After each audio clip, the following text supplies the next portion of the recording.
Welcome to it. We're here with the Nintendo Direct from June 6th, or so no, June 9th. I'm reading that wrong. It's June 9th right now. It's the June Nintendo Direct. We have no idea what's happening with the later half of 2026, so this is going to be a really good time to find out what Nintendo's been cooking, what's been in the vault, what are they releasing.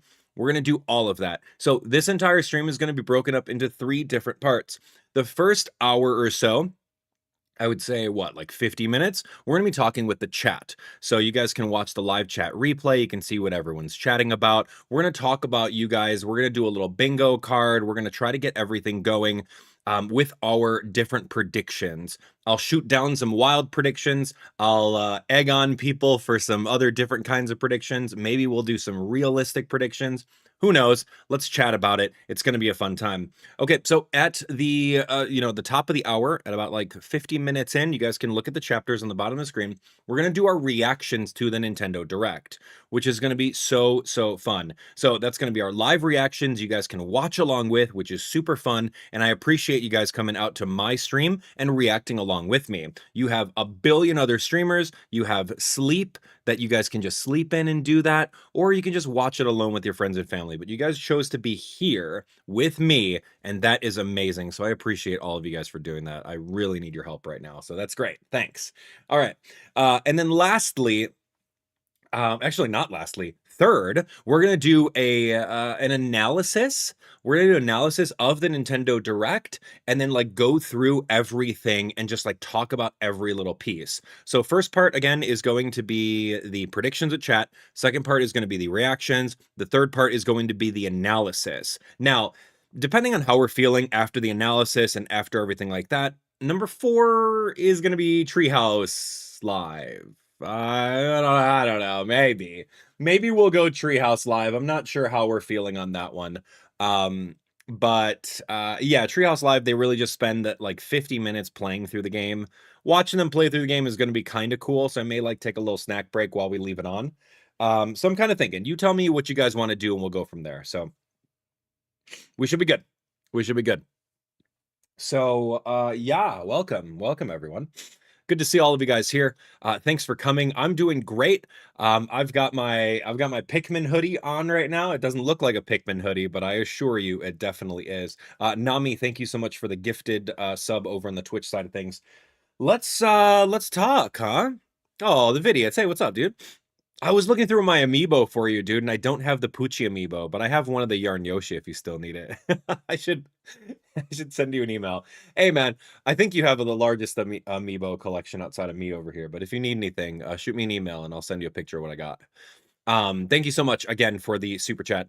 Hey, man, just want to give my condolences. Second, excited for the Direct. This is where we can get our first Sonic Frontiers definitive edition finally. Oh, fascinating. I know Sonic Frontiers is a good game. I know that people still enjoy that game, but I don't quite know much about it. Yeah, anyway, hey, I want to show you guys something. I worked on this last week. Yeah, before everything went down. So let me see if I got this. Yeah, I got this. Yeah, kind of, sort of. Oh, hey, there we go. Cool. Done. I finally did something with my wall. I'm not done with it. I'm not done with it yet, but I finally got my cards up on the wall, which is what I've been wanting for a long time. I've been ideally doing something like this for a long time. It's been in my brain. It's not finished yet. I got to do some cable management, but I also put up my light over there, which is super cool. And I haven't connected it with my Stream Deck, but I wanted to show this off because it's a little bit behind the scenes. If I go over to my Google Home and look at my devices, I can click on Abdallah's neon sign. Yeah, the camera doesn't do it justice. So that's, yeah, I got to figure that out. I lost the remote somewhere so I could dim it and then it could actually show up. But the neon sign looks legit when you guys are like walking in my office right over here. So this one right over here is just filled with all the AbdallahSmash trading cards. And maybe if you pinch zoom on the screen in 4K, you can maybe see what it all looks like with all the designs. And I'm sure you have all of them. And then right over here is the leftovers of the design. So over the year, we're going to fill out the rest of these cards. And then I don't know what happens in like, I don't know, next year or so when we don't have enough cards. We'll have to double them up or something. I don't know, but I put that up. I could do a little bit of cable management here. I'm going to tuck it behind the amiibos there and run it around the wall and then down the wall there and then just kind of up. So I got to figure that part out. But it's cool. It's cool. So I worked on that last week. So kind of fun. Yeah, really cool. Hey, thank you so much again, friends. Good to see all of you. Thank you. Did I miss something? Maybe. I don't know. I saw some little things come up. I think that was James, right? What's up, James? Good to see you. Okay, let's do this, friends. Let's do this. We're hanging out. We're hanging out. If you guys didn't already share the stream, let's go ahead and do that. Let's get everyone to share that stream. That would be really appreciated. Let's wake up your folks. Let's get people that are still sleeping. Be like, yo, it's 7 o'clock. Wake up. Or it's, I don't know, whatever time it is. It's direct time. That's right. That's exactly it. Okay, so talk to me, friends. Where do you guys live and what time is it where you guys are at right now? Currently 7:14 my time. So I'd love to hear where you guys are at. What's happening? Good morning. I made a green smoothie. I'm good. See, like no chroma key now, which is great. We ditched the green screen. We're doing all natural over here. It's great. No filters. It's perfect. Cool. About 2 o'clock in the UK. 11 p.m. in Australia. Cool. How's that feel? Oh, 9:14 p.m. in the Philippines. Cool. Yo, what's up, Canada? 9:14. Yeah, you guys are in the same thing. Awesome. 3:16 over there in other side of the world. Awesome. Yeah, you guys are all over the world. This is so cool.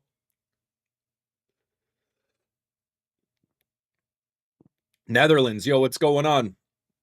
Yo, what's up, Will? Hey, Jody. Good to see you too. Oh, good to see you guys. Yeah, man, you guys are from all over the world here. What's up, KP? Yeah, come on out. Say hello. Let's say good morning. Let's all hang out as a family and watch this together. I think that's gonna be the best part. Um, yeah, very excited for it. So this should be a good time. All right, well, friends, I think it's time we unlock this this bingo board. I think we figure out the bingo board. What do you guys think? We are here with the bingo board, and I'm ready for it. So let's talk. Let's talk. All right, let's see. Nintendo.com. I'm going to pull up Nintendo.com really quick so we get a little bit of a base of what Nintendo Switch 2 games are coming out soon. Yoshi and the dreaded book. Where is it, man? Where's the games list, dude? Come on. I don't need to see more games. Here we go. Nintendo Switch 2 games. Featured, release date, price, high to low. All right. Rebirth came out. Yeah, did Rebirth actually come out? Hey, man, I missed out on Rebirth. What the? Oh, man. All right, let's take a look. Can I put this over here? Yeah, I can. Okay, I'm going to put the bingo card away for a quick second. Let's take a look. Yeah, it's fine. Okay, I'm over on Nintendo site right now. This is Nintendo Switch 2 games. Based on release date, what? What? These are things that are already out. Why? No, man. Release date? Do they not just do a forecast of games? Am I crazy? Where's the Splatoon game? Availability. Oh, coming soon. Here we go. Dench Attack. I don't know what that is. Digimon Storytime Stranger. Okay. Weird. Let's do pre-order. Okay. Isn't there a Splatoon game coming out? Should that not be like headlining their website over here? Goat Simulator 3. What is this? Oh gosh. What is this slop? My gosh. All right, man. I don't see anything, dude. So that's just proving the point that, you know, we don't even need to look at Nintendo's site. Whatever. Forget you, dude. Your site's not so good anyway. All right, where are we? Let's get this bingo going, yeah? Okay, so you know what? I think realistically, I'm gonna throw Splatoon on there.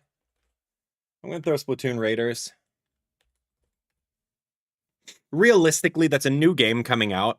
So they gotta start hot with something that's already been announced. Splatoon Raiders to me looks like DLC that they turned into a full game.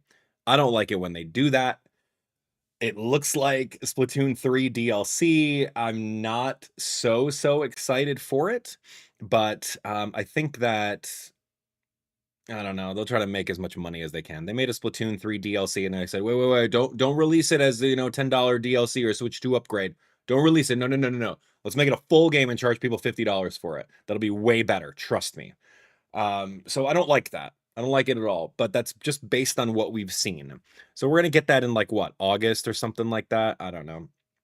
Are they gonna waste any time with Star Fox? No, I don't think they're gonna waste any time with Star Fox. Unless they're gonna say, hey, we finally put our singular brain cell together and gave you Star Fox Assault and Star Fox Adventure on Nintendo Switch Online.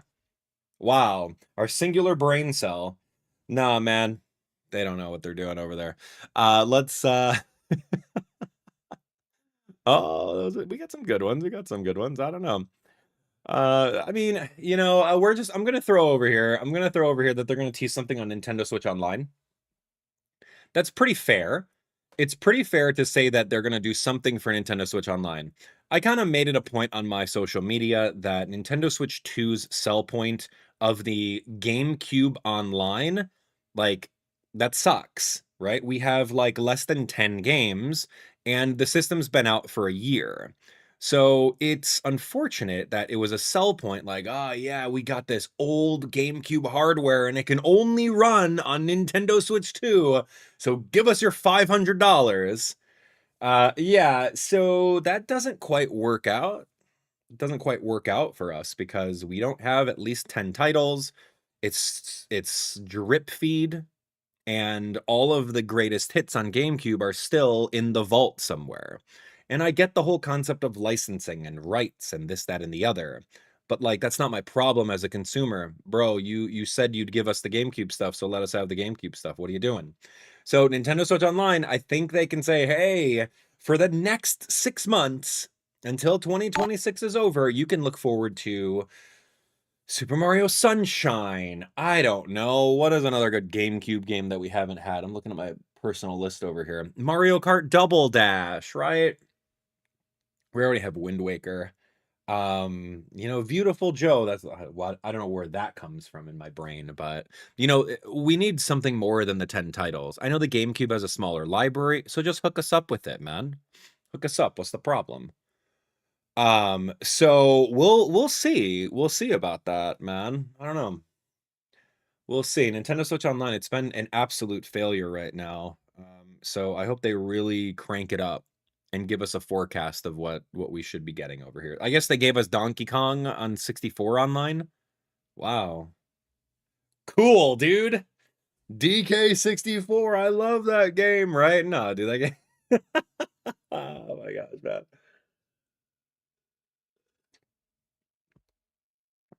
All right, let's talk about it. Let's talk about the big elephant in the room.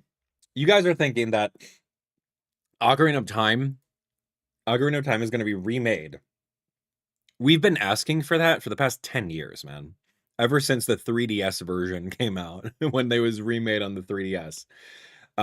Getting a full remake or remaster would be phenomenal. I think that Aonuma-san just needs to give up the reins to like Capcom, to Bandai Namco, give up the reins to Square Enix if they have the bandwidth, and Aonuma-san just needs someone else to cook with it. Because we've had 2 Zelda games in the Breath of the Wild universe. Tears of the Kingdom was a good game, but it was literally copy-pasted of Breath of the Wild, right?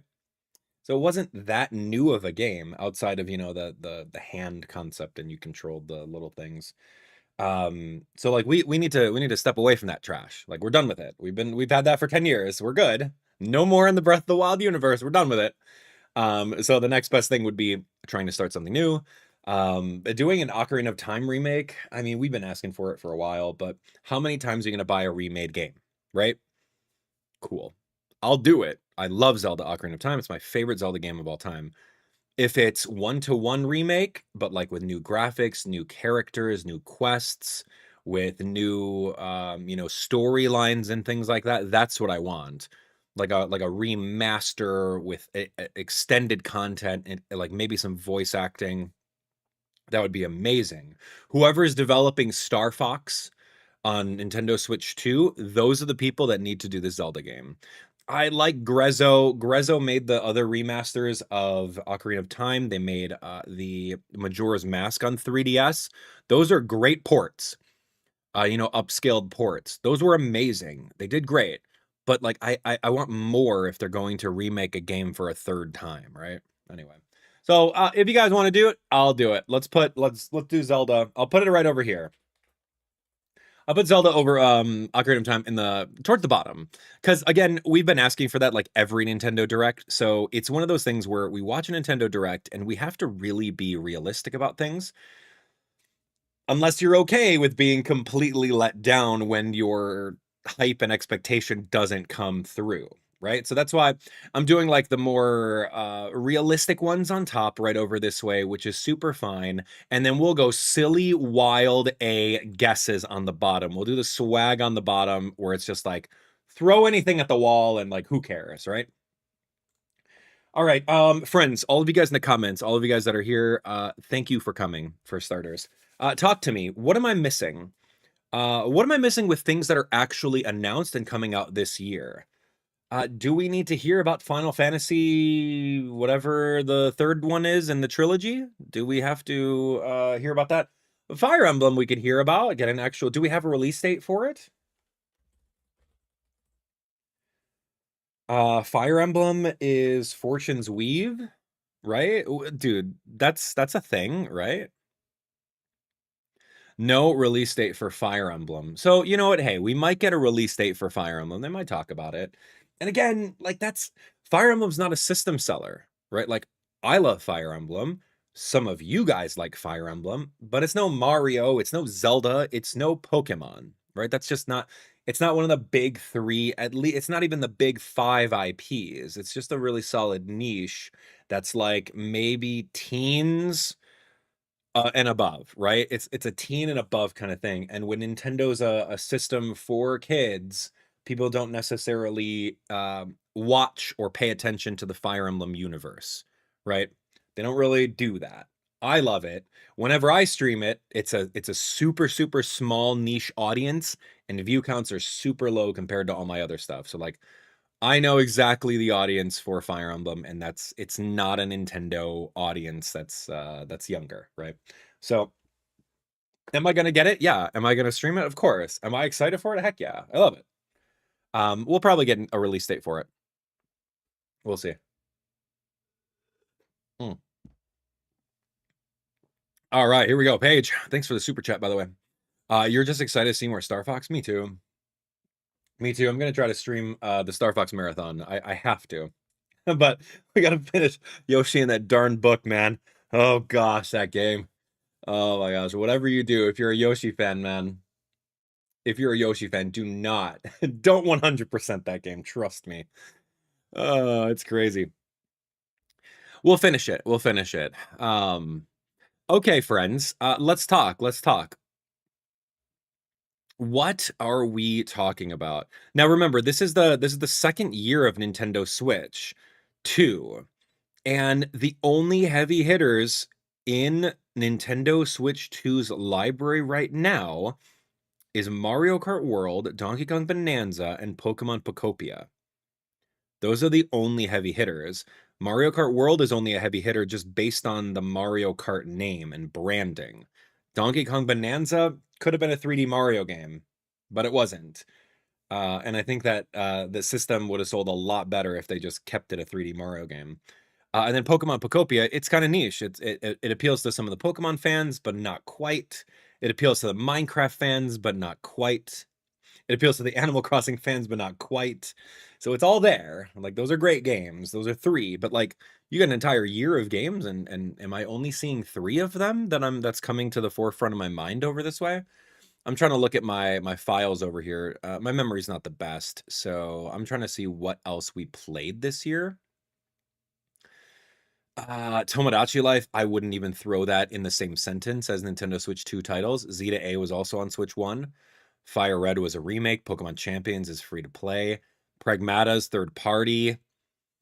Animal Crossing Update came out. Hyrule Warriors, okay, that was an all-right game. Metroid Prime 4 kind of flopped. Not a lot of people liked it. I loved it. Mario Tennis Fever was absolute garbage. for the price that people paid for it. It was $70. I deleted that game so fast. I wish I could get a refund. Kirby Air Riders, that wasn't all that great. It's not a system seller. This is what I'm saying. Like, what games that came out on the Nintendo Switch 2 that were system sellers?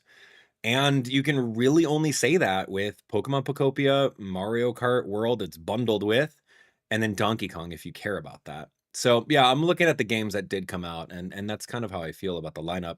The lineup is pretty weak, and I think that third-party games were really the way to go with that. Yeah, as Capcom and Square Enix were really cooking this last year, especially with Pragmata and their Dragon Quest games or Final Fantasy games, all that stuff. So yeah, it's rough. But hey, maybe this entire next year we've got a lot of things to look forward to. But it's been revealed that what Nintendo does is they commission off teams to work on games, all throughout the years, and then when the game's finished, they put it in the vault for when they need something to fill in a calendar date. They're like, oh man, this calendar's kind of light. Let's just pull out this game. Let's just pull out this game over here. And that's kind of scummy, right? Like, this game's been done for a long time. You're sitting on it. And then now you're just like, oh, it's new, right? It's so weird how they do that. But we'll see what happens, man. We'll see what happens with this one. But give me another thing for this bingo board. Okay, I'm gonna start taking some comments in the chat right now. Feel free if you want to drop a super chat, go ahead and do so. I'll get your thing on the board. Whatever you want. I think Vidiot's called out Sonic Frontiers. Sonic Frontiers. What was that? Like a definitive edition? DE? Yeah, since you dropped a super chat, I'll throw it on the board. Paige, do you want Star Fox on the board? You're gonna have to tell me. I don't know. I don't know, man. Let's see. 3D Mario would make sense, right? Like, this has to be it. 3D Mario. That's good. Wind Waker, Twilight Princess HD. That's actually pretty smart. I'll get to that. I'll get to that, Red Fox. Thanks for the super chat on that one.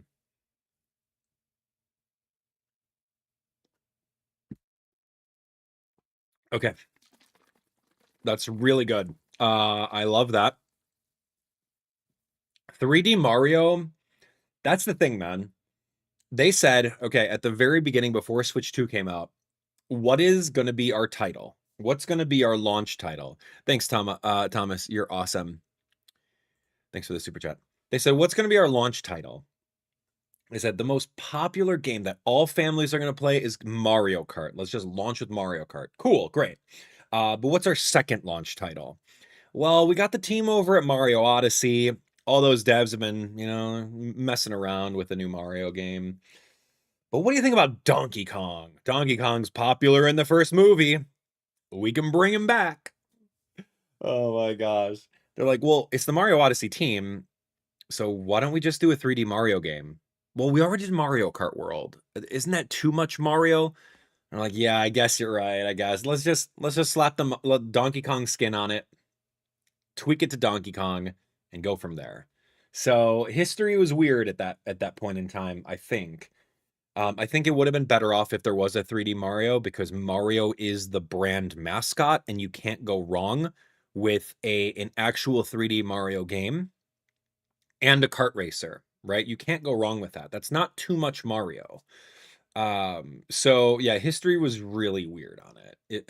If they just like got rid of the DK skin and just made it a Mario game with transformations that allowed him to turn into an elephant, to turn into an ostrich, to turn into, whatever the heck those dumb transformations are, it would have sold 10 times more. But that's okay. We have what we have, and we're gonna go from there. So 3D Mario is gonna be huge. People have been floating around this weird screenshots of something called like Mario Titans.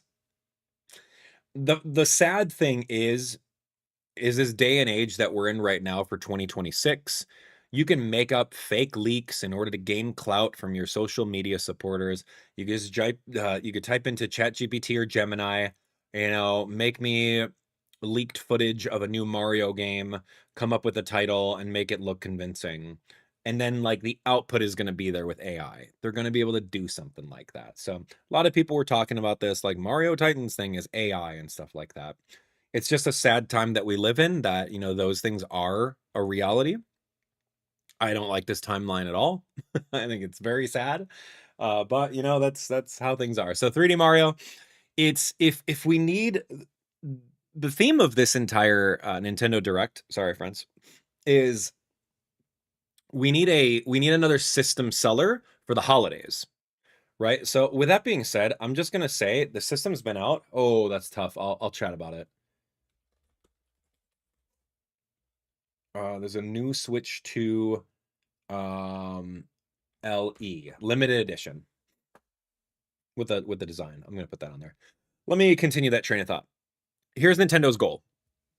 Nintendo's goal with a Nintendo Direct is to always get you excited for what's coming out, whether it be something coming out next month, next week, or all the way in the distant future. They're going to do that. I think that'll be super, super fun. But what we have to understand is they have to define their holiday system seller, right? What is going to be the next biggest game?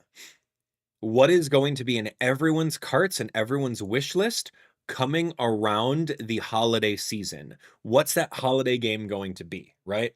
Usually it's a big Pokemon game, or you know, something big on Mario, right? Like there has to be something that comes out around November that's just like, oh cool, we're here. We're going all in on Zelda. We're going all in on 3D Mario game, or we're going all in on this new IP. Nintendo really needs that. And I listed to you a whole bunch of Nintendo Switch 2 games that we've already played through completion on my channel, including Mario Tennis Fever, Metroid Prime, Hyrule Warriors, Pokemon Pokopia, and, you know, Donkey Kong Bonanza and Mario Kart World. 6 games at least, Switch 2 exclusive over here. And let's not forget about Yoshi and the Mysterious Kids book. So it's an okay lineup, but like we don't have another solid system seller outside of Pokemon Pokopia. I think that's the biggest one in Mario Kart. So that's their goal. They got to do that. So 3D Mario would be perfect for it. And piggybacking off of that, what's going to get people to come out and buy more Nintendo Switch 2 systems? What's going to do it? Because a software lineup is okay. It's not the worst software lineup, and it's not crazy hype software lineup for an entire first year. You're really leaning heavily on the third-party developers who are carrying the entire system, and you're also relying on the fact that you can still buy Nintendo Switch 1 games, which is Nintendo Switch 2 editions of them, right? Like there's a whole bunch of that slop floating around.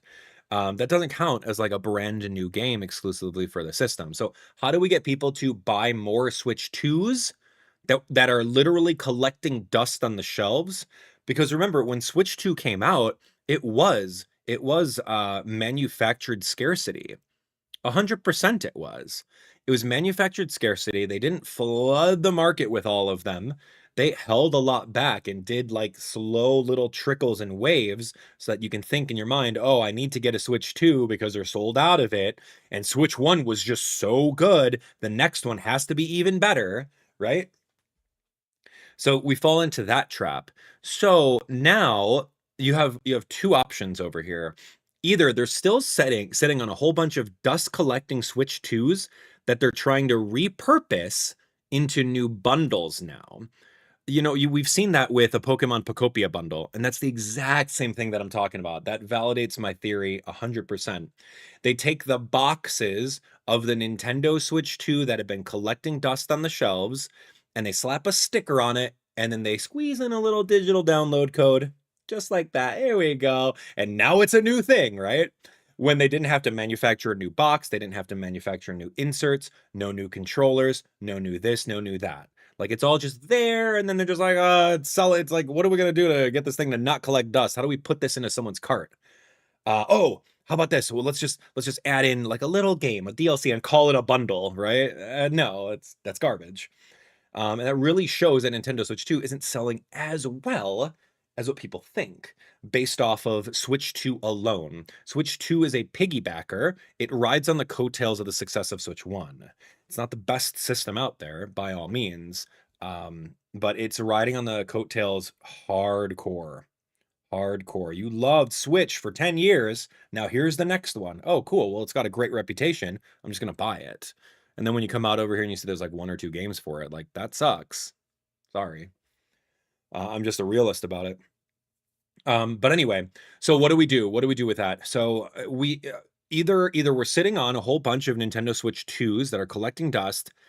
And of course they're going to do a price hike. They're doing a price hike for it for $50. Yeah, like that makes anything better. Oh, sorry guys, we need to raise the price of it for $50. Sorry, market conditions. Sorry. Give me money, please. Market conditions. Which is silly. It's like, oh, how do we move these systems? Oh, here we go. I got an idea, boss. How about we raise the price?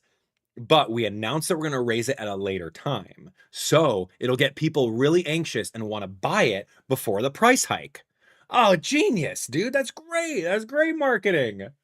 Oh, it's great marketing. I love that. I love that. That's so funny. And a lot of people are falling for it. They're like, oh my gosh, I got to get that Switch 2 before the price hike. Oh my God, I got to get it now. I got to get it. It's all mental. It's all mental. You don't need to spend $500 on this system. There's not enough games for it. There's not enough games for it. Save your money, man. Play your Switch 1. You're fine. Unless you have that FOMO. Or if you have that money. If you have that money rolling around, then you do whatever you want with it. But yeah, super weird on that, right?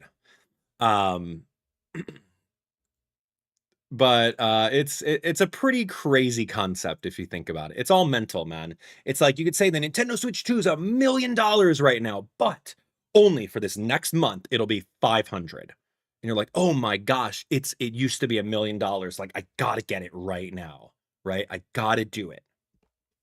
It's ridiculous. But I digress. Market conditions. It's funny. So that's the thing. That's the thing. So again, back to my tangent before. Nintendo's either sitting on boatloads of unsold Nintendo Switch 2s right now, which I know for a fact they are because you can see them and go into any store and buy them.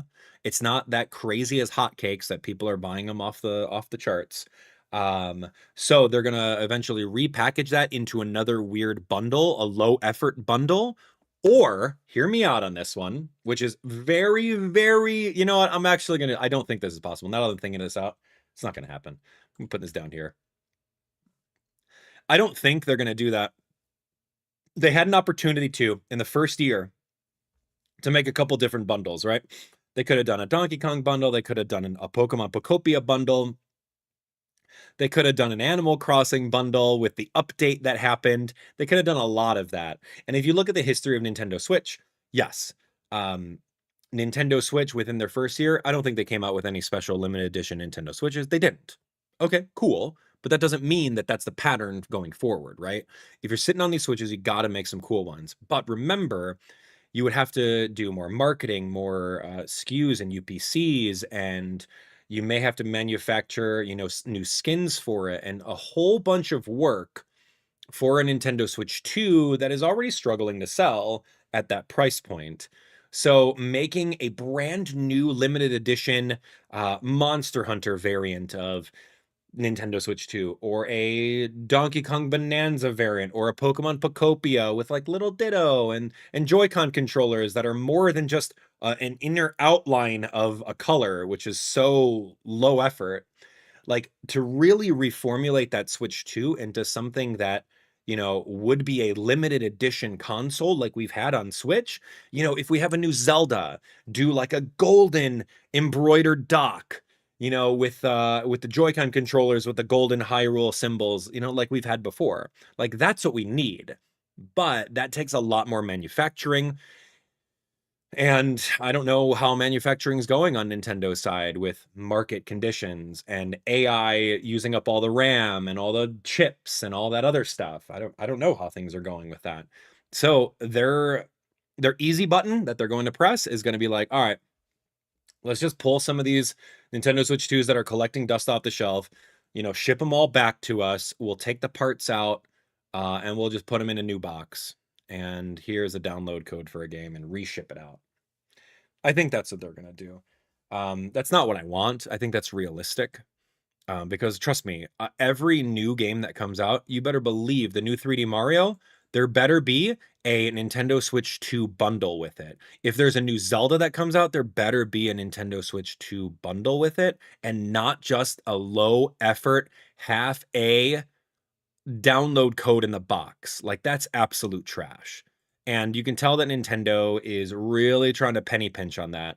Their stock is through the trash and the dumpsters right now. So they're just like, hey, boss, how are we going to boost this stock even further? Nintendo at $12 a stock right now. Like, that sucks. That is absolute garbage, because it was at an all-time high when Switch launched, which is insane. Insane. All-time high was at like $25. And I was happy when my Nintendo stock was at $25. But now Nintendo stock is at $12. It's like embarrassingly low. So like there's something that's going on over there, whether it be lack of software, the hype of the system just kind of petered out after Mario Kart and Donkey Kong, and people really opened their eyes to the fact that it was really an unnecessary system. Or the fact that people finally woke up and noticed that the system is just riding on the coattails of Switch 1's success, and I guess that's it. I don't know. But they really have to turn that around, man. It's embarrassing when I bought stock for Nintendo, it was around like $11, $12. This was when Switch 1 came out. I bought a whole bunch of that stock, and I'm like, this is gonna be the moneymaker. I'm gonna hold on to it. I have skin in the game now since Switch 1 came out. And it's crazy to see that, how many years has it been? 10 years? I don't know. Probably a long time. Over 10 years, right? I don't remember. But yeah, you've seen the swing to Switch 2 to $25, and then now it's like, oh, now we're back down over here. Great. So, as soon as Nintendo gets back to like 25, I'm gonna sell and I'm gonna dip out. I'm just gonna reduce the headache. I'm gonna sell and be like, all right, dude, can't. But Nintendo, there are dividends that you get off of it year after year, so I guess that's fine. Not really that much, though. All right, friends, I have about 15 minutes. I got to fill this bingo board. Like, hurry up. I'm on a tangent, man. See, that's what I'm saying. Zelda Limited Edition Switch 2, you're done. I'd buy one, even though I already have a Switch 2. I'd buy it. Done. Put Duskbloods on the bingo. It's developed by the same people who did Elden Ring. Yeah, okay, I'll put Duskbloods on there. I'm not too hype about it, but sure. Duskbloods, an Elden Ring franchise or something, right? I don't know. Friends, talk to me. Let's do it. I see a lot of Yokai Watch fans in the comments. It's not happening, guys. We just have to swallow that pill. It's not happening. I'm so sorry. Yokai Watch is not coming back. It's not coming back. And even if they did, you think that level 5 would pay to be a Nintendo Direct? Absolutely not. No. A Nintendo Direct is a big commercial. So you pretty much have to buy, if you're not Nintendo and you're like a third party, you buy that space. You buy that marketing. You buy that ad space. It's just a big commercial and we sit through it like a bunch of crazy people. But yeah, level 5's not gonna pay for an ad. No, man, there's a broke company, dude. Let's talk about this. Oh, I love that. I love that. Monster Hunter Wilds. I love that idea. I love that a lot. I saw that from Jody over here. Monster Hunter Wilds. Nintendo Switch 2 is finally barely catching up to PlayStation 5 in their graphics and output power. Not even close yet. Monster Hunter Wilds, when that game came out, I was obsessed with it. And I love that game. That is that's like a top 5 game for me. So the fact that it's coming to Nintendo Switch 2, it was announced by Capcom, we'll probably see something like that. Not really, yeah, not really anything regarding that. So I don't know. Let's talk. Let's see. What else? You think there's a Kirby game? Didn't we just have a Kirby game? Star-Crossed Worlds? Wasn't that a DLC? Oh, it was a Switch 2 edition. I don't know. You think we're gonna get a new one since then? I don't know. Deltarune? I see a lot of you guys talking about Deltarune. That's your generation, man. That's not my generation, Deltarune. Cool, I'll put it on there. And not really my generational kind of game. Like all of you Undertale kids are like growing up and you're like, Deltarune, Undertale, you know, all that stuff. I played the first 2 chapters. They were okay, but nothing game breaking for me personally. But if you like Deltarune, cool, have it. We need some wins, man. Yeah, on my level 5 comment, I'm just, maybe I just got a chip on my shoulder against them about not releasing Yokai Watch Definitive Editions with all of the different games on them from 3DS. After that whole fiasco with the Spanish fans that remade Yokai Watch 2 on Nintendo Switch from scratch, and then got like completely like assaulted and shut down. Like I don't like that. I don't like it at all. But yeah, Level 5's a broke company, so they just don't care about that anymore. We'll see. Hey, what's up, Gusto? Good to see you, man. Long time no see. So yeah, please don't take any offense. Like a lot of people hold out for Yokai Watch, but like the ship has sailed. They're pushing back a whole bunch of stuff, man. They're pushing back Holy Horror Mansion, Deca Police. I don't know. The only thing they're pushing out is like Puni, but that's not even them, dude. That's NHN. Like Level 5's not doing anything. I don't know. Layton, Professor Layton, maybe. No, dude. Sorry. It's rough. Okay, friends. We can expect anything from Level 5, but they always push their stuff back. They always do that. Guys, we got 10 minutes. Let's fill up this board. Let's fill up this board. Mario Maker 3 with mouse controls. We need another Mario game, and I'm down for it. Because Mario Maker 3, dude, that's actually really smart. Mario Maker 3. I'm putting it towards the bottom. That's really crazy to think about. We need a new Mario game, and that's honestly a super easy one to just port from Wii U and Switch and just get that going. That's really fun. I love the idea of it. Okay, so I see Red Fox over here. What would your wishes for a Zelda spin-off with Ganondorf as a protagonist? That would be amazing. Oh, I would love that. I would love that. You know, the only once born male in a whole tribe of females. So cool. What a king. What are we thinking over here? I do want another Luigi's Mansion, but I'm not holding my breath for it. I want a new Luigi's Mansion, and I want it to release on Halloween. Why is that hard? Honestly, tell me why that's so difficult. But I don't know. We haven't had one since 3, so we'll see about that. Oh, I like that. I like a little Zelda movie. I like it when Miyamoto photobombs over here and he's like, "Hey, just in case you didn't know, we're gonna do the next movie." Yeah. They already have a release date for it, don't they? Sometime next year or something. I don't know. Bowser's Fury Switch 2 edition. Yo, I know, Kane, and you love that game. You kept on saying it last time we were here. Thank you for the super chat, by the way. Expedition 33. Whoa, dude, I would play it. Oh, give that to me right now. I still need to play that game again for you guys. That would be amazing. I'll do Mario Kart. I've seen that a lot. Mario Kart DLC. Yay. Mario Kart DLC is good. We have 9 minutes, friends. I gotta fill out 9 spaces, so a space a minute. A space a minute. Pokemon, I don't think they're gonna talk about. I mean, we already have that in the Pokemon Direct. We've already had that. You predict a protagonist, Jalen. You predict a VR accessory for Switch 2? Nah, that VR accessory failed for Nintendo Labo. That's not it. VR is so gimmicky that they even try to do it again with the Virtual Boy. How many of you guys bought that $100 paperweight? Trash. Absolute trash. They could be focusing on so many other things, but like, here's a $100 Virtual Boy paperweight that you can play 9 games with. Garbage. No. VR is not a thing. They had their opportunity when Meta Quest and Hive and PSVR were doing their big VR hits 5 or 6 years ago. That ship has sailed. That's not happening. I don't mean to shut you down, and I appreciate your super chat. I just don't think that that's a thing. The only thing that I would think that they would do is do a second screen for Nintendo Switch and then release like Nintendo DS and 3DS games on it. Like that would be game changing. But how do we get those games, right? Is it going to be slow drip feed, one title every 2 months, right? Like what is, I don't know, man. Here, I'm going to put that over here.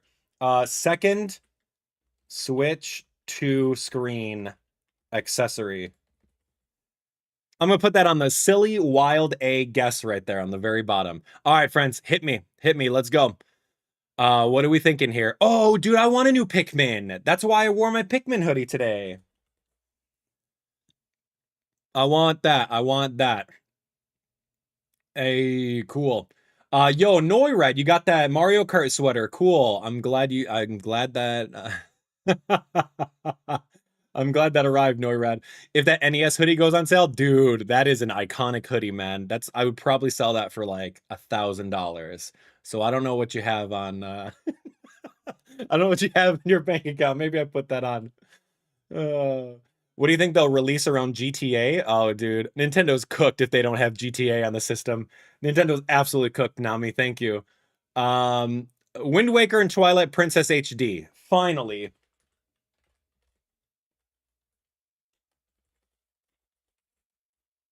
You know, I got a little Zelda section over here. Guys, we have 5 minutes. Hurry up. Tell me. Please, please, please. New Pikmin. I love Pikmin. Isn't Pokemon getting added? You know, Pokemon really is reserved for their Pokemon Presents. I don't know, man. I don't know. I got Luigi's Mansion on there. Devil World. I don't know. Dark Angel. Wario game. Nobody cares. 007. No, man. That ship sailed. Switch Sports Resort. Ooh, that's an interesting one. Switch Sports 2. You know, believe it or not, as lame as Switch Sports was, every grandma and their grandpa counterparts have bought that game. So it's a seller. It's we thought the game sucked, but it you know, that legacy from Nintendo Wii, man, I'm telling you. It's a system seller. People love it. Switch Sports 2. I'm gonna put that on there. Give me something. Keep going. I'm looking through all of these comments over here. Keep typing out. I need some silly wild A guesses right now. I got 3 spots for it, and then 2 spots for something a little bit more realistic. Come on, let's go, friends. Let's go. Smash Bros. That's too early. It's too early for that. Sakurai begrudgingly spent all of his time on Kirby Air Riders because they told him to make it. He's like, boss said to make it, I guess I'll do it. And you could tell that it was just pushed out. Oh, that game was terrible. I hated that game so much, man. What do we got over here? New Captain Toad, Undertale. Keep going, friends. We got 4 minutes. Hurry up. Mother 3, Nintendogs, Deca Police. Dude, no way Deca Police is coming out, man. They're gonna push that. Astral Chain, no, man. Switch to Odyssey, no. A new Mario Party. Dude, didn't we just have Jamboree and Jamboree TV? Why would they make a new one? Affordability on the spot? Yeah, right. DK movie? Nobody cares. I don't think that's gonna be a thing. Mobile games? I don't know, something mobile. Dude, we got 3 minutes. Hurry. I'll type something mobile over here. A new mobile game. Sure, a new mobile game. Yeah. Rhythm Heaven? Nah, man, that's coming out like literally next month. It's like July 2nd or 3rd or something like that. Layton? Professor Layton. Give me a Xenoblade. I'll do a Xenoblade something. Maybe I'll do a Xenoblade. Yeah. Okay, what IP am I missing over here? We have a lot of IPs on this board. Friends, we got a minute, 2 minutes. Hurry up. Guys. Mario Golf. No, it's trash if Camelot makes that. I'm gonna be so upset. I got Xenoblade. I put Xenoblade on there. Dark Souls. I don't know. Yokai Watch is not happening. But I'm just gonna. No, I'm not putting Yokai Watch in the very bottom. No. Final Fantasy could be. Final Fantasy. I mean, we got announced that we're getting the last of the trilogy in Final Fantasy VII, which is gonna be amazing. Lego Batman already came out. Just Dance. Don't care. Yeah, I don't know. Let me refresh this. What the heck is this? Are they starting already? What the heck? Hold on. What the? Did they? What? Okay. what am I missing here? Let me see. All right, friends. We are, what is this? Oh, they're just doing commercials? These misadventures and with nature. Oh, they're doing commercials right now for their things? Oh, that's so weird. Okay, let's do theater view. I'm gonna get rid of that. Hold on, let me see. Okay, and then, you know what? For the heck of it, let's just do this. Let's do Yokai Watch, because you guys are Yokai Watch fans. Kid Icarus? No way, man. I wish. Last Yakuza. So great. Thank you so much. Amiibo. No, I need Amiibo over here. We need a new Amiibo. Sorry, Yokai Watch fans. All right, there's our bingo card. Taking a look at it. Splatoon, NSO, all those things. We're gonna knock this out. This is gonna be great. We have 2 minutes, T-minus 2 minutes. They're just doing commercials at this point, which is perfectly fine. It's very acceptable to do that. But yeah, it is time. It is time. Guys, I can't believe it. Hi-ya. You guys ready? All right, share the stream. Let's go, friends. Super Mario RPG 2, don't get me started. All right, I need my fan on. I'm getting a little heated up over here. I'm getting heated. Let's get this fan on. It's getting hot in here. It's getting hot. All right. Okay, friends, this is it. Welcome, everyone. It's Abdallah here with my Nintendo Direct reactions to the June Nintendo Direct happening on the 9th in 2026. We have a lot of our predictions over here. Splatoon Raiders is happening. These are our predictions. Take a look at them. We got a little countdown on screen over here in 25 seconds. Yeah, we're gonna knock this out. So take a look. Let's get this going. And react with me. This one's going to be so fun. And thank you so much for being here, friends. I really appreciate all of you guys. I appreciate you guys hanging out with me. I appreciate all of you guys just being here and doing this. So let's hit it. Let's hit it, friends. Let's get this going.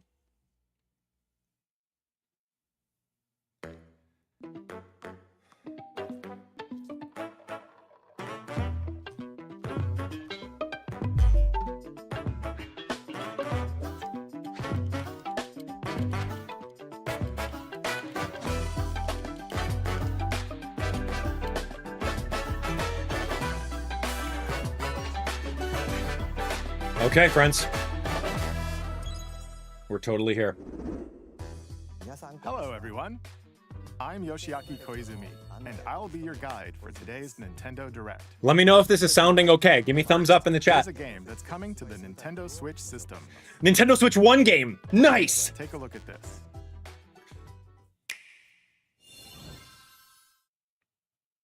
Hello. Rhythm Heaven, cool. My name is Lowell Miss Reeds, and I'm known for my reading aloud skills and more. Beep. I'm here today to help show you the Rhythm Heaven Groove game. Beep. Oh, yeah. It's coming out in July. Makes sense.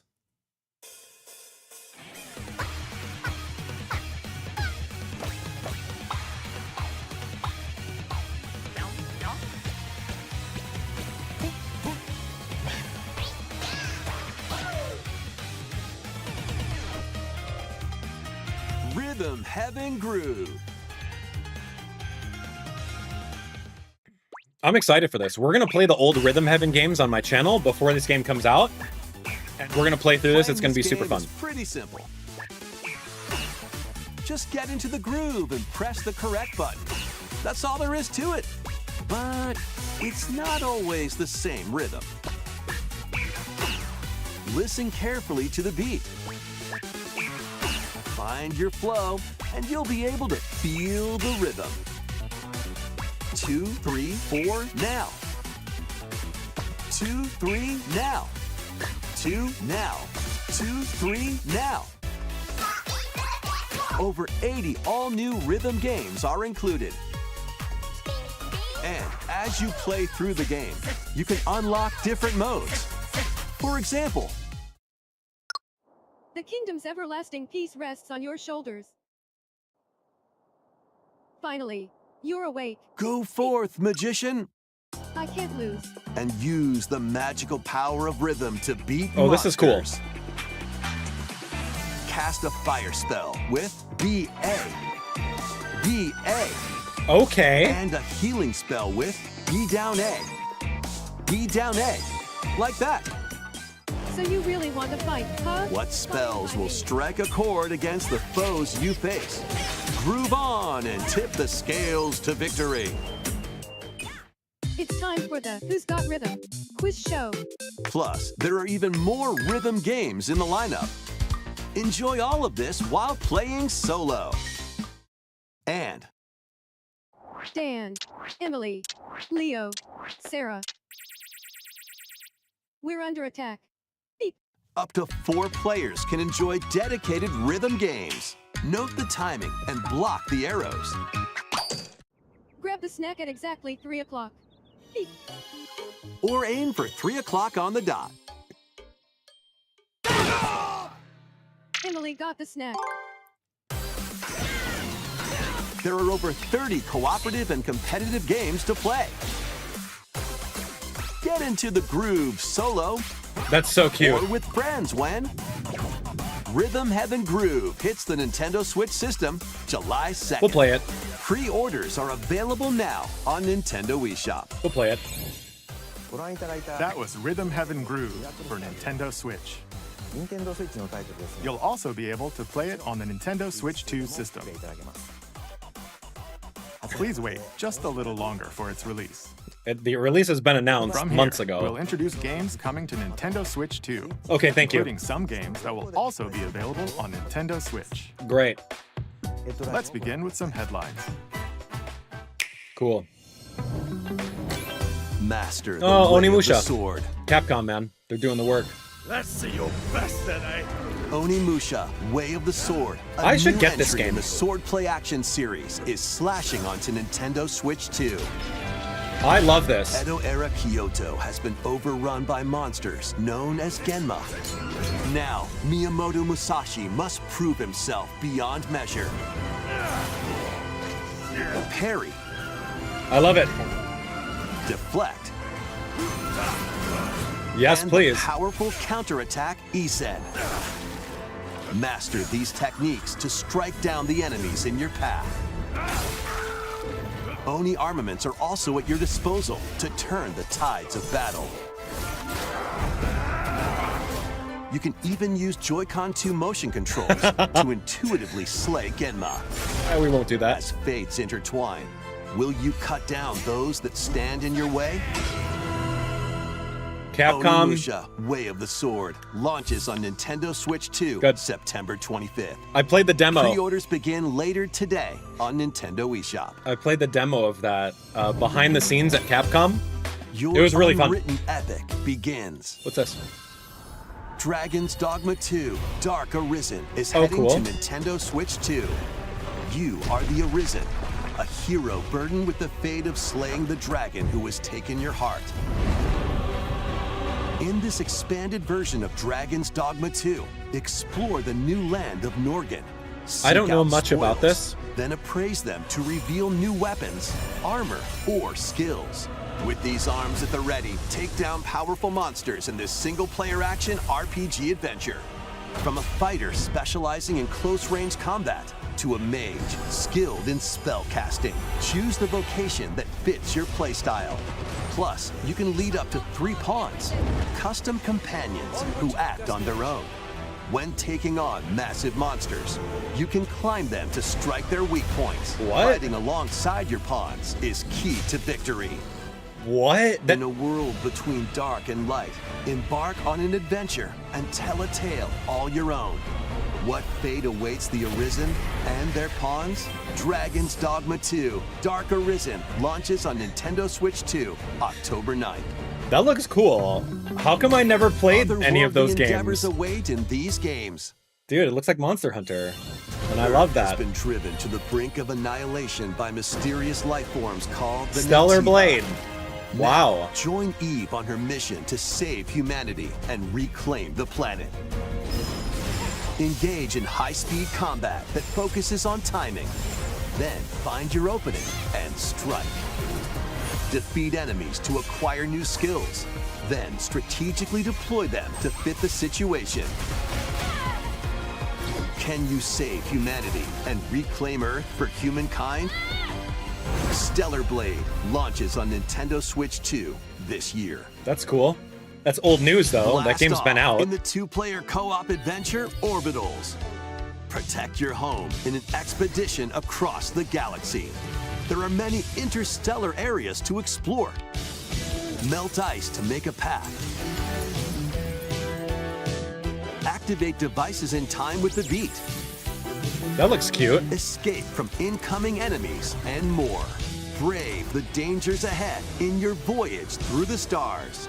2 players can also work together locally or online using GameShare. Love that. Work together and overcome the crisis of the cosmos. Orbitals launches exclusively on the Nintendo Switch 2 system September 3rd. That sounds really Pre-orders fun. begin later today on Nintendo eShop. Like, It Takes Journey Two. through the glade of dreams in this bold reimagining of Rayman Legends. When a shadowy villain starts spreading corruption, it's up to Rayman and his friends to leap, glide, and punch their way through charming and colorful worlds. Ride dragons across realms. Dive into 4 new musical stages. And enjoy more added content. Up to 4 players can go out on a limb in local co-op. You can also play a revamped version of Kung Fu using GameShare locally or online. Rayman Legends Retold launches on Nintendo Switch 2 October 1st. Cool. It's a great day for a big walk. Get lost with friends in this online co-op walking and talking adventure. Set off through a peaceful world, brimming with challenges, puzzles, and lots of things to discover. Enjoy the sights and sounds as you work together to find your way around. Use all sorts of tools to stay in touch. And figure out new methods of communicating if you're in a pickle. They might even be a little unconventional. And if you're not quite up to adventuring, you can always just relax with your pals. Enjoy the sunset, dance the night away, or steal something from a friend and kick it into the ocean. You know, the usual stuff. You can also use mouse controls or hang out with friends using cross-platform play. After all, spending quality time together is the best part of a big walk. Strolling onto Nintendo Switch 2, August 4th. Interesting. Season the Seas. What is Season the Seas? What is this?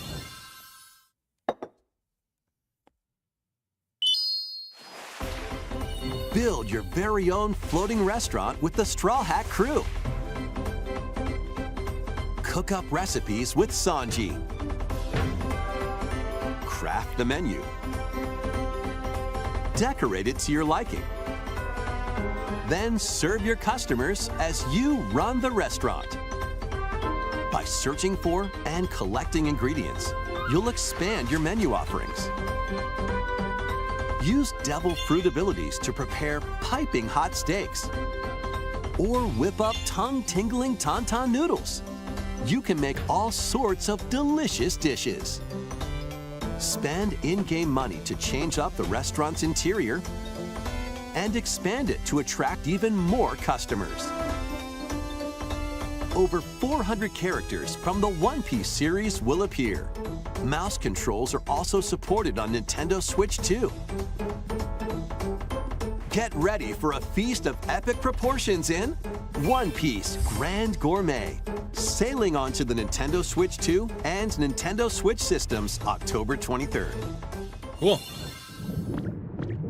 Oh, Pokemon Pokopia DLC? Oh, no way. Okay, this is cool. I'm into this. Squirtle. Okay, what are we doing?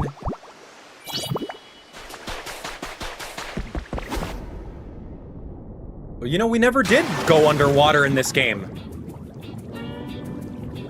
That's cool. Keep adventuring in Pokemon Pokopia. even beneath the sea. Explore the world on the ocean floor with a free update. That's By great. using the new move Dive, you can enjoy life with Pokémon living under the sea. Plant grass, build structures, and expand your towns underwater. This free update is scheduled to release in real August cool. 2026. And it didn't cost anything. And there's more. The Pokemon Pokopia Expansion Pass paid DLC Dang is it. on the way. Spoke too soon. Discover a brand new town, Bubbly Basin. Bubbly There you'll Basin? find new furniture, new outfits, and new friends. The Pokemon Pokopia Expansion Pass paid DLC will be available later today on Nintendo eShop. That's cool. How Part much? 1 of the paid DLC, Bubbly Basin, launches this August. Part 2 and Part 3 will launch at a later date. Look out for more details in the future. Okay. Yep. Oh, that's a lot of information. We'll take a look at it a little bit later. Cool. We need some DLC for it. What is Manaphy doing here? Wait, what? Wait, what was that? We hope you're looking forward to Oh. more content for Pokemon Pokopia. That was Pokemon Pokopia. via Okay, free got it. update And paid DLC. That's cute. Next, please take a look at this.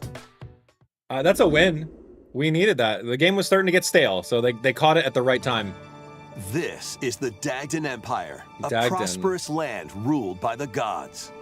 The capital, Daxian, plays host to the heroic games. Oh, okay, so we got the Fire winner of Emblem which game. is Okay. granted one wish. Yeah, Fire Powerful Emblem game for fighters from sure. across the land have gathered I'm to excited. participate. I need this game, please. I just need a release date. Give me the release date. The story revolves around 4 heroes. Kai, a young boy determined to win the games to save his imprisoned father. How is the artwork so good? Dietrich, a swordsman ever on the hunt for a stronger foe. Theodora, a queen seeking to fulfill the long-held dream of her homeland. And Lita, a musician with her sights set on revenge. Love it. Guide whichever character you choose to victory as they weave their own unique tale. Passed to me, Blade. Between matches, you can strengthen your forces in different ways. Hone your techniques at the training grounds.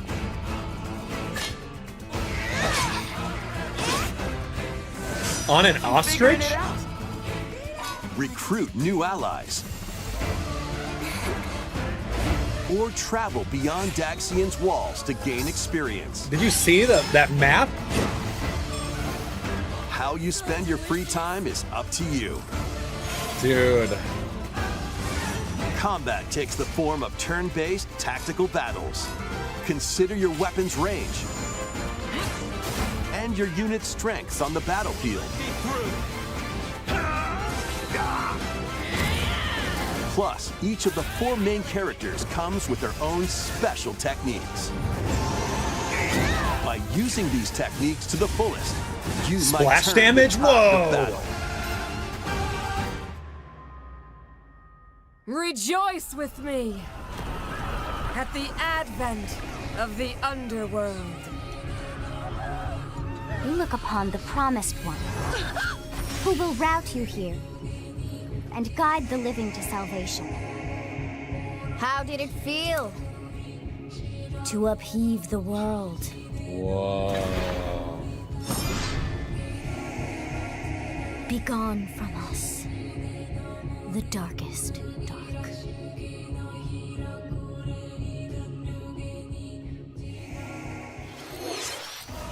Fire Emblem, Fortune's that gave me the Weave chills. launches September 17th. Alongside the standard edition, there will Yes. be a special edition, Yes. the Fire Emblem Fortune's Weave Dagdan collection. Yes. That launches the same day. Please. look forward to it. I need that. Let's continue with some more headlines. September 17th? Come on, man. I need it now. Welcome to the next level of ninja battles.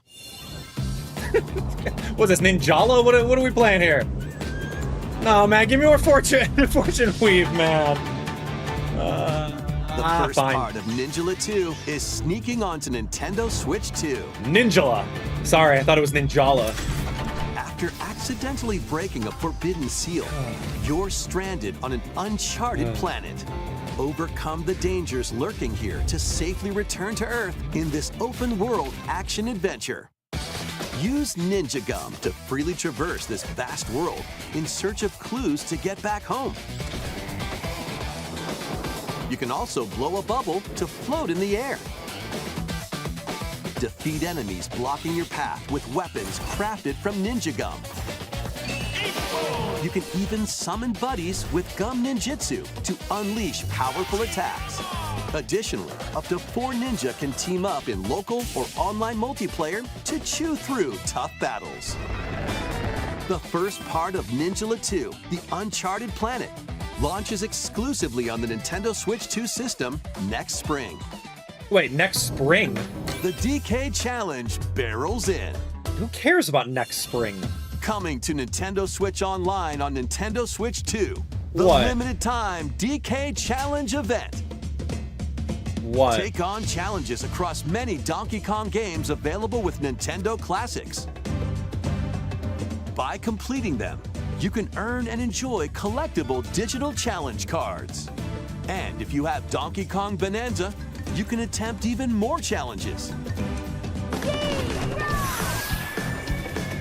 Try out ones geared for beginners, or take on developer challenges for something with a bit more punch. Rediscover Donkey Kong games, play challenges, and complete your card collection. DK Challenge can be accessed via the Nintendo Switch Online app on the home menu of your Nintendo Switch 2. You'll be able to barrel through these limited time challenges starting later today. That's nothing. Plus, in the Donkey Kong That's a Bonanza, nothing burger. DK Island and Emerald Rush paid DLC. A limited time collaboration with Super Mario Brothers is breaking What are you through. doing? Enjoy outfits Don't for put DK hats and on them. Pauline, inspired by Mario and Luigi. Don't do Plus, that. There are coins, super mushrooms, Come on. question blocks, and more. Experience Emerald Rush as you've never seen it before with a Super Mario Brothers twist.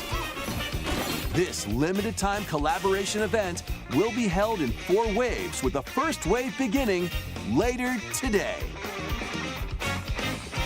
It's just a Mario skin? That's From the no creators of content. Vampire Survivors. There's no content with that whole DK thing. It was a nothing burger. The latest game from the makers of Vampire Survivors, Jujutsu Absolute Kaisen nothing Rumble burger. Survivaton, casts a spell onto Nintendo Switch 2. Oh, I love this anime. Up to 8 players can compete online for the top spot in this Survivors Royale. At the start of a match, players don't battle directly. Instead, take down enemies on your own map to earn points.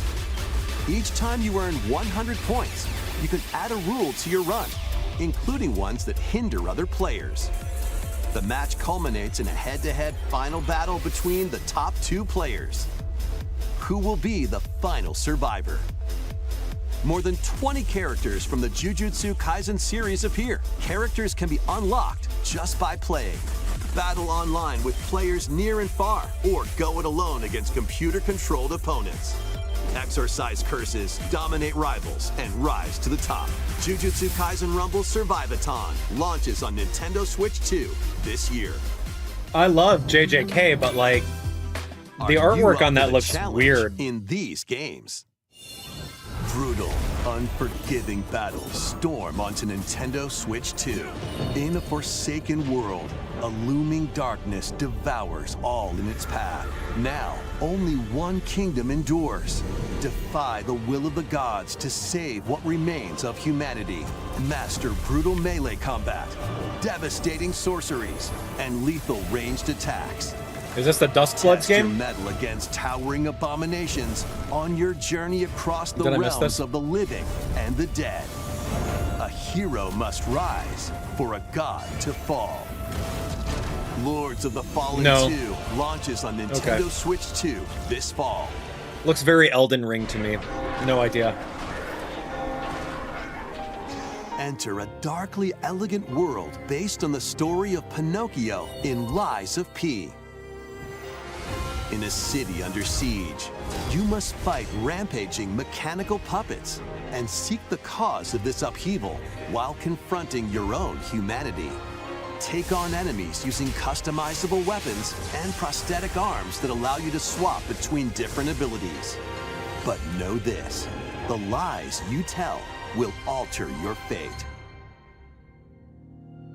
Lies of P Complete Edition, which includes Overture, a prequel expansion to the main game, launches on the Nintendo Switch 2 system August 6th. A lot of these games Pre-orders look begin like later today. they look on like the Nintendo same eShop. game. Right? The most recent entry They look like in the same game. It's like hack and Devil May slash. Cry series is slashing its way Oh. onto Nintendo Switch 2. Play as Nero, Dante, V, and Virgil, each armed with different battle styles. Capcom again, as you fight off doing hordes great. of demons and epic bosses. Pull off stylish attacks, dodges, and combos with your vast arsenal of weapons and skills. Enjoy thrilling, high-octane combat at 60 frames per second. Love it. In both TV mode and handheld mode. It just Plus, looks so additional epic. content such as battle tracks, character colors, and Devil Breaker weapons for Nero are included.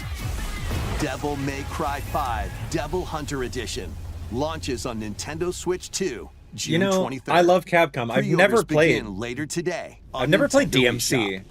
Like I've played like Bayonetta. Enter a mystical era deep in Japan. Maybe I should play those games. 6 souls determined to forge their own destinies. I saw a cat. Some runaway ninja named Kisuke. I still have some unfinished business in this world. I shall make him pay. Let's show them we farmers have spirit. You've sentenced me to die 7 days from now? I'd start repenting if I were you. An action RPG for the ages. What fate awaits those who wield the demon blades? Muramasa, Revenant blades. Cool. Nintendo Switch 2 editions Cool. of these 3 Xenoblade Chronicles games are incoming. All 3 games run at 60 frames per second. That's with great. 4K resolution in TV mode or Full HD in handheld mode.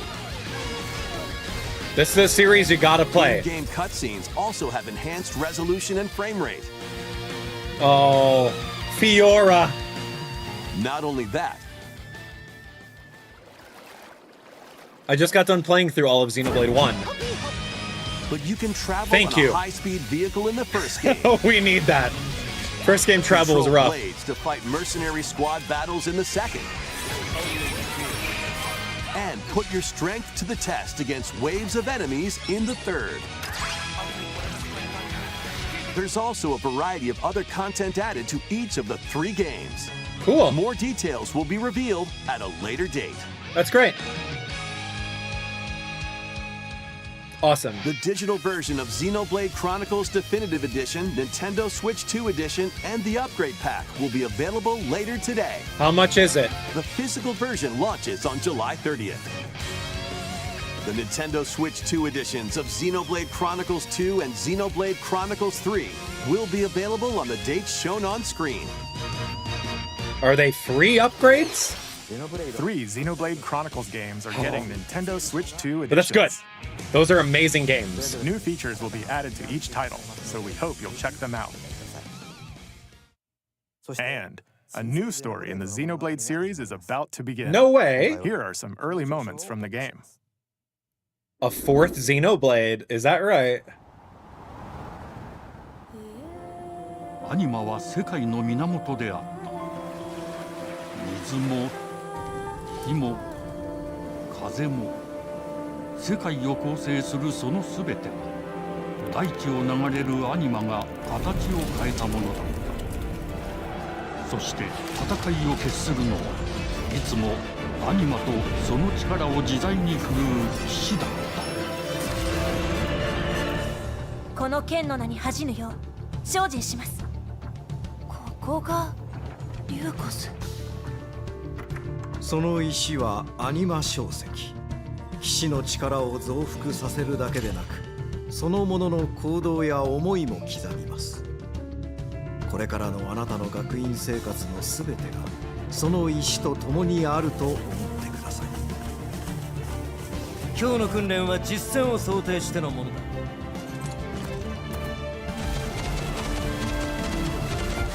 力の使い方、なんとなく分かった気がする。死って人殺しの職業で、奪われた側はどう思うんだろうな。真実見つけてみない？信仰を失った人の魂をドラゴンの炎で浄化することで罪が贖われる。田舎貴族の限界を教えてあげる。あいつ使えるぜ。証跡なしで騎士の力。生と死も全てはアニマと共にある。帰るのさ、あの場所に。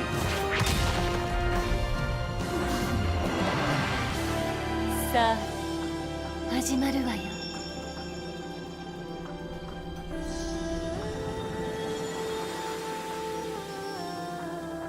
兄上、行ってまいります。ここは6つの太陽に照らし出された大地。そこで人々は知ることになる。破れた神の恨みが未だ晴らされてはいないこと。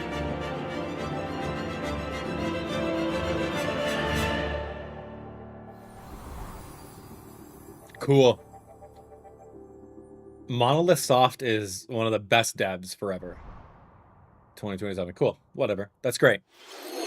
Amazing. Xenoblade Genesis marks Love a it. new beginning.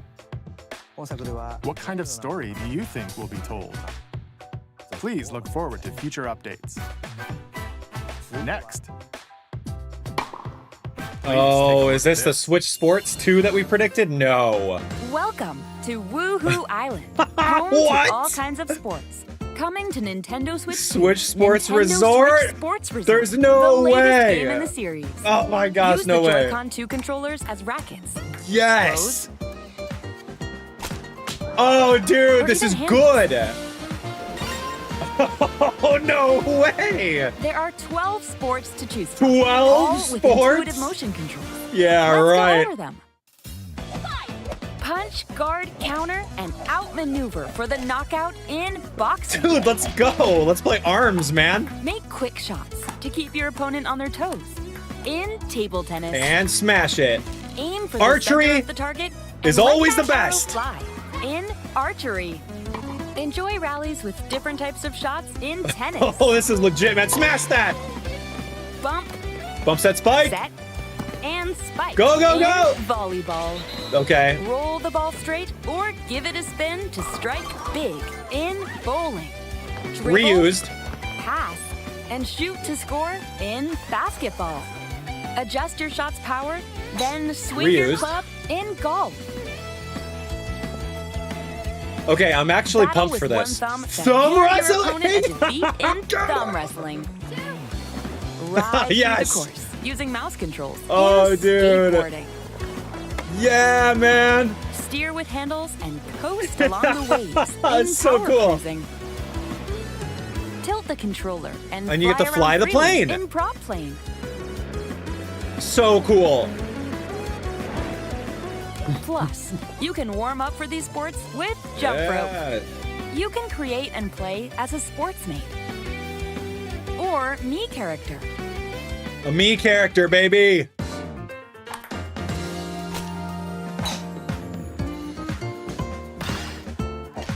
Yeah. Okay, man. You got me. Enjoy playing all kinds of sports on Nintendo Switch 2.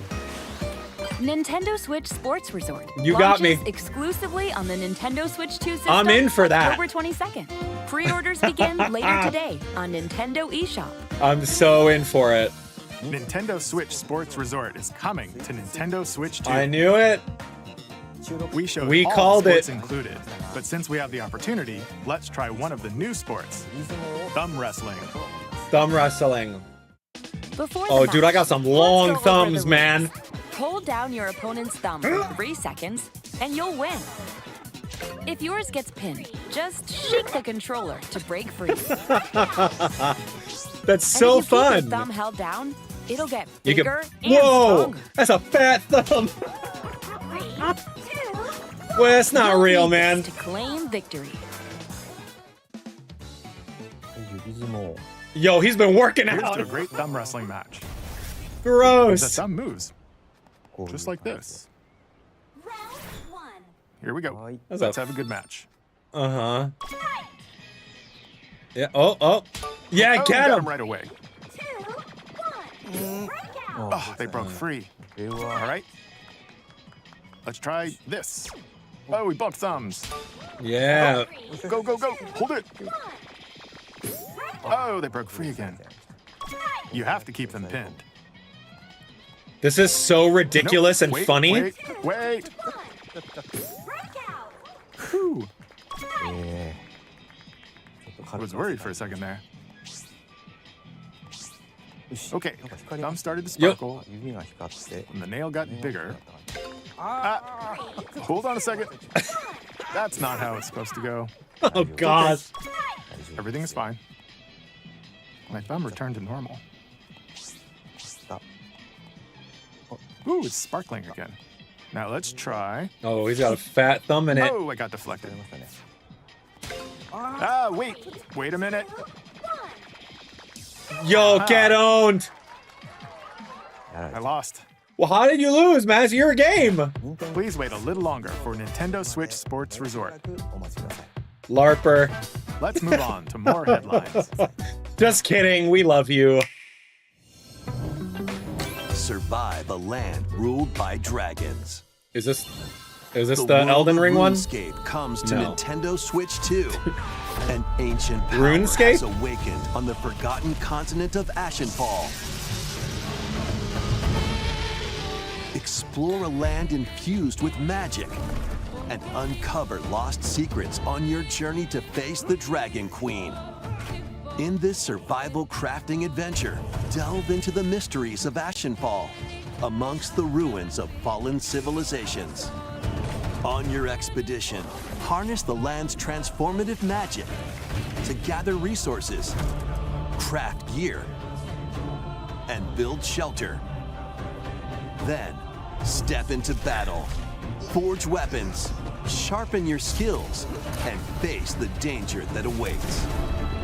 Survive the wilds, unveil lost secrets, and challenge dragons in RuneScape Dragonwilds, launching on Nintendo Switch 2 September 15th. Cool. Get on board for these games. Customize your own avatar and play in the adorable world of Hello Kitty Partyland. There's the Mario Join Party the you wanted. With over 40 character-themed mini-games and several board games. There are over 140 Sanrio characters to meet. 140? Plus, you can choose from 16 partner characters, collect stickers, and so much more. Hello Kitty Partyland launches exclusively on Nintendo Switch 2 and Nintendo Switch October 29th. So Cool. let's get down there and Yeah! finish the job. I'm so excited. This is going to be so much fun. Blast off Beautiful for game. adventure across the Lilat system. I need with to know who Fox the McCloud developer and his is. crew. Who's developing this game? A battle for the fate of the galaxy begins. Star Fox launches on Nintendo Switch 2, June 25th. We know that. A free demo that includes a tutorial. Okay. And one of the game's opening stages will be available No later way! today on Nintendo Oh, eShop. dude, I want to play it today. That's the way you do a launch. But they didn't say who the dev is yet. Within the crystals. Okay, I'm excited for that. Yeah.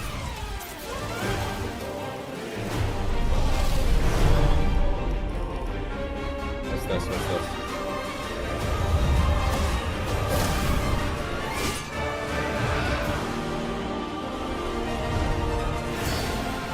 Some Final Fantasy, maybe? Get ready for the first Final Fantasy game in HD 2D, Final Fantasy Resonance. Cool. This is Lapis, a vast world that has prospered through the power of crystals. I love But it, man. After the invasion of the Veritas, this once thriving world lies on the brink of annihilation.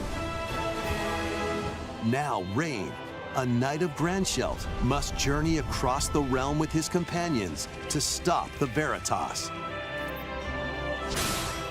In thrilling turn-based battles, call upon visions, iconic Final Fantasy heroes from other worlds to take down monsters. Can you uncover the truth behind the Veritas and the secrets the crystals hold?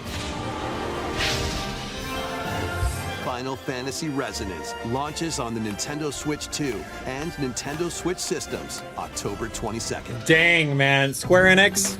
A weird, That's the best. whimsical world That's the best is waiting. dev. They're the best. You can't beat Pikuniku them. returns in a new 3D puzzle exploration adventure. What do giant fruit, malevolent robot frogs, and an all-powerful potato have in common? Nothing. Other than a shadowy conspiracy, of course. Meet a cavalcade of curious characters, each with their own problems and puzzles to solve. But beneath this seemingly happy world lies a sinister plot to squeeze the locals for all they're worth. Time to join the resistance. By using Piku's surprising abilities, help solve the people's problems in surprising and downright oddball ways. Feeling baffled by these affable denizens? Embrace these strange encounters and bring about an ultimate understanding. And in this sequel, navigate and explore in full 3D as you discover the secrets of this vivid, colorful world. Get ready to wander, solve, and gossip in Pikuniku 2, launching on Nintendo Switch 2 next year. Cool. Prepare for Dragon Quest? An all-new monster-filled adventure.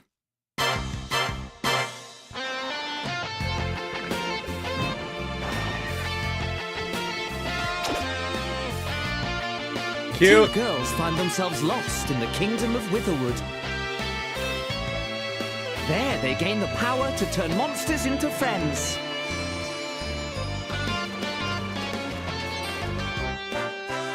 Spot a monster you fancy? Scout it!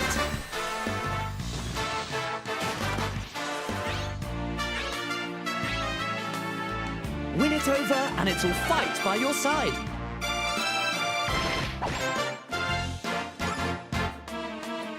And that's not all. Yeah. Synthesize two monsters to create more powerful allies. Now, take on the most fearsome of foes with a team that's uniquely your own.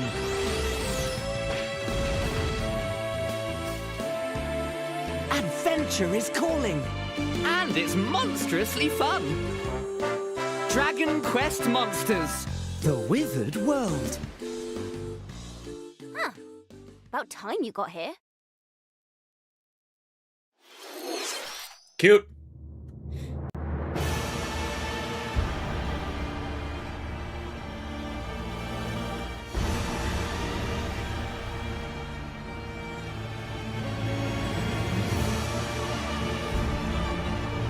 Upon the ancient blood sovereign's honor. Is this the Duskbloods game that everyone's hyped about? We are monsters, each vying for blood. Ah, you're finally here. Worthy spirit. Okay, that looks cool. No release date, of course, right? Oh. Cool. No gameplay, but sure, man. Everyone's talking about that game. Looks interesting, but nah, I need more information. How was that? Next, it was we have okay. More news about an upcoming treasure hunting game. Treasure hunting game. Treasure hunting game. Splatoon? Great. Hey everyone, here's some fresh news about Splatoon Raiders, a new single-player focused adventure. Check out this neat little place, the hideout ship out on the water. There's Deep Cut, a trio of swashbuckling musicians. And this scrappy individual? That's you. Let's call this handy youth the mechanic. The 4 of them are using the hideout ship as their hub, hunting for treasure across these landmasses, the Spiralite Islands. All right, time for a quick dive. Looks like the treasure they're after is at the base of those lights. But there's a bunch of aggressive creatures called salmonids in the way.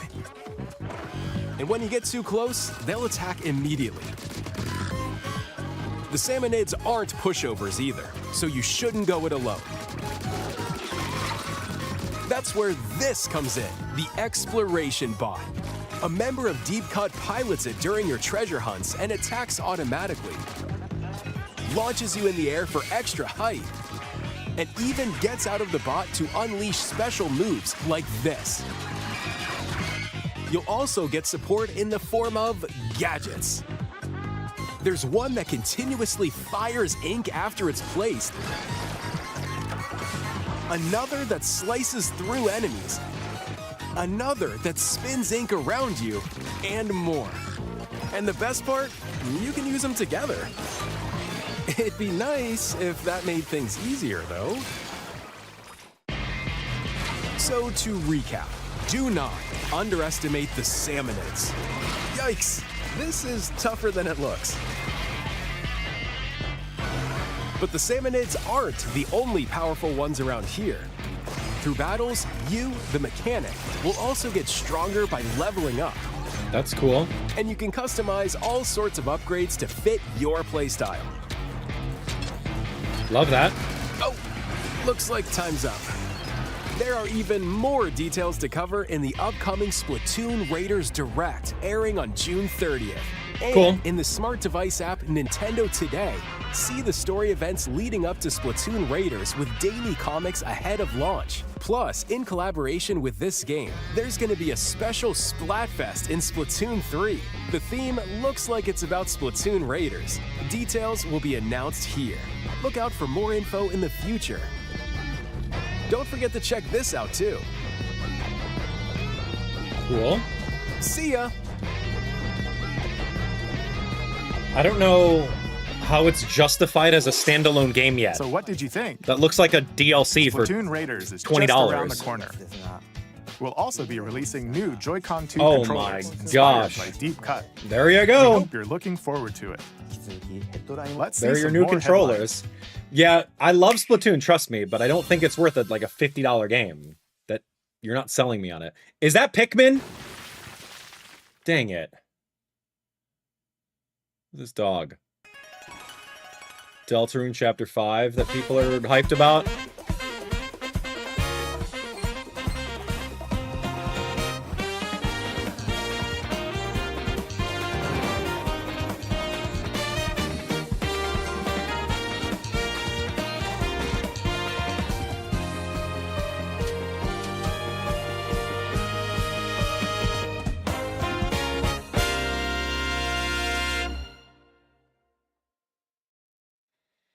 June 24th. Awaken your power. Cool. It's like right next to Star Fox. What are you doing? Heed me, O kingless. Cool. Whosoever hath truly earned the greatest faith of the citizenry shall ascend to throne and crown by right of kings. This is the New United Persona? Kingdom of Uchronia, No. Okay. inhabited by 8 tribes. The next king shall be decided by the will of the people. By decree of the king, as his face floats in the sky. Isn't this game already out, though? The throne begins. As Like the on other realm systems? grapples with its first ever election, those vying for the throne put their plans into action. As one of the throne's candidates, you'll travel across the kingdom, forging bonds with compelling characters along the way. Various enemies stand in your path. This battle's ours. There are monsters roaming this world, You'll feel this one! as well as other candidates, and strange beasts known as humans. Control your destiny and change the world in Metaphor ReFantazio, launching on the Nintendo Switch 2 system November 12th. Cool. That's a win. Create, explore, Minecraft survive. on Switch 2? No A way. dedicated Nintendo Switch 2 version of Minecraft is on the way. Dig Is there a into your story mode? Minecraft adventure on Nintendo Switch 2 with support for vibrant visuals. And embark on a journey across a world with enhanced lighting and shadow effects. Plus, Nintendo Switch Worlds can be carried over, so you can pick up right where you left off. What will you create next? Minecraft launches on Nintendo Switch 2 this year. Great. Are we done? Yo, what? Hold on.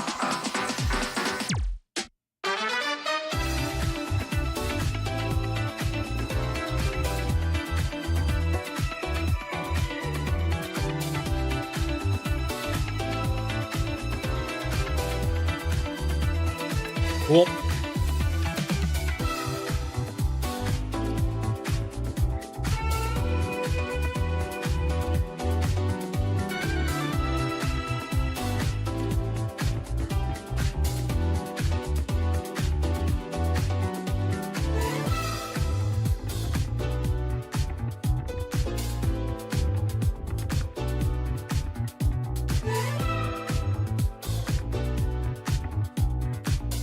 That's cool.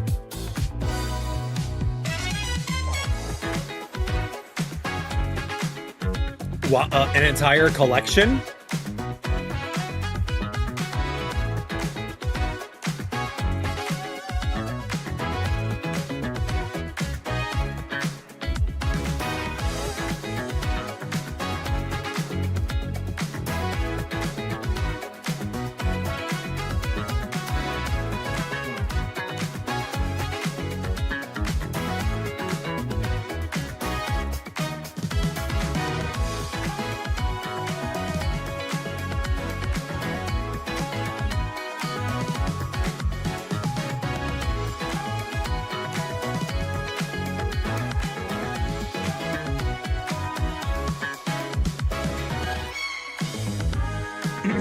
I'm curious of what the... And one more announcement is going to be at the end of this. And it's got to be the biggest one yet. So it has to be Zelda or Mario, man. Because we're getting to that point where we're done with the footage. The battle of light and darkness approaches. A Keyblade? Filled with memorable cool. adventures, 3 collections of Kingdom Hearts games are coming to Nintendo Thank Switch you. 2. Traverse through iconic Disney and Pixar worlds. Befriend all sorts of magical allies. And battle enemies in action RPG combat. Relive these stories or experience them for the first time alongside Sora and his friends as they fight the darkness. That's so cool. If you have the cloud versions on Nintendo Switch, you can transfer your existing save data to these Nintendo Switch 2 games. These 3 collections launch on Nintendo Switch 2, October 8th. Great. A bundle with all 3 compilations, Kingdom Hearts Collection 1 through 3, also launches October 8th. Additionally, a free demo of Kingdom Hearts 3 plus Remind will be available later today on Nintendo eShop. Wait a second, there's a Toy Story universe? What game is that? All right, here's the final announcement. Maybe? Cool. Looks like we gotta play Kingdom Hearts, we'll see. でもそれを定義するものがこの世界に来たことでこの世界にも私たちの定義する闇が現れた Whoa, whoa, whoa! Okay.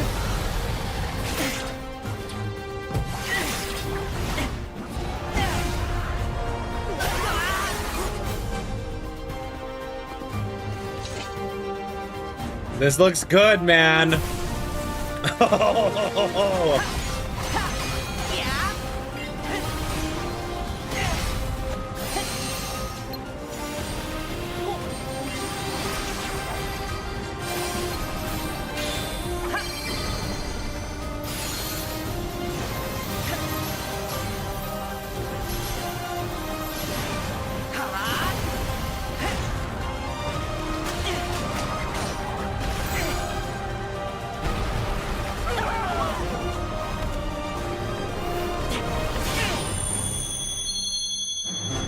That looks so cool. All right, man, we gotta go. When? Is this worldwide release? Whenever they feel like it? Next is our last announcement. Don't, okay. Zelda, give me a Zelda, man. Give me a Mario. Give me something, dude. What do we got? I'll settle for Pikmin. Zelda, dude, we're in. Long ago, there was yeah. created by beings of supreme Zelda, we're in. Okay, what Zelda? What is this? At the very edge of this kingdom, there lay a small forest. That's okay. This is Ocarina of Time, yeah? Ancient solitary tree quietly watched over the inhabitants of the forest. Wow, with the forest tune in the back, Saria song, go! Dwellers were called the Kokiri. Each had a fairy companion. No way. Their innocent lives. Oh, they're not doing this. They're not doing Ocarina of Time. However, there was one particular boy. This is the remake. This has to be. Did not have a fairy.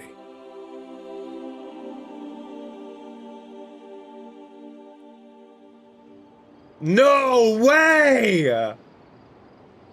Who's making this game?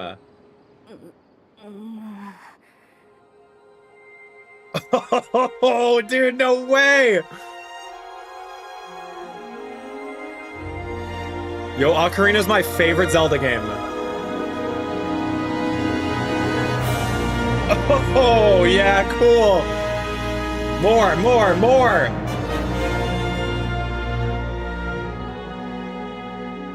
Duh, that's good. That's the holiday title, man. That's the system seller. It has to be holiday, The Legend of November. Zelda: Ocarina of Time will be reborn on Nintendo Switch 2.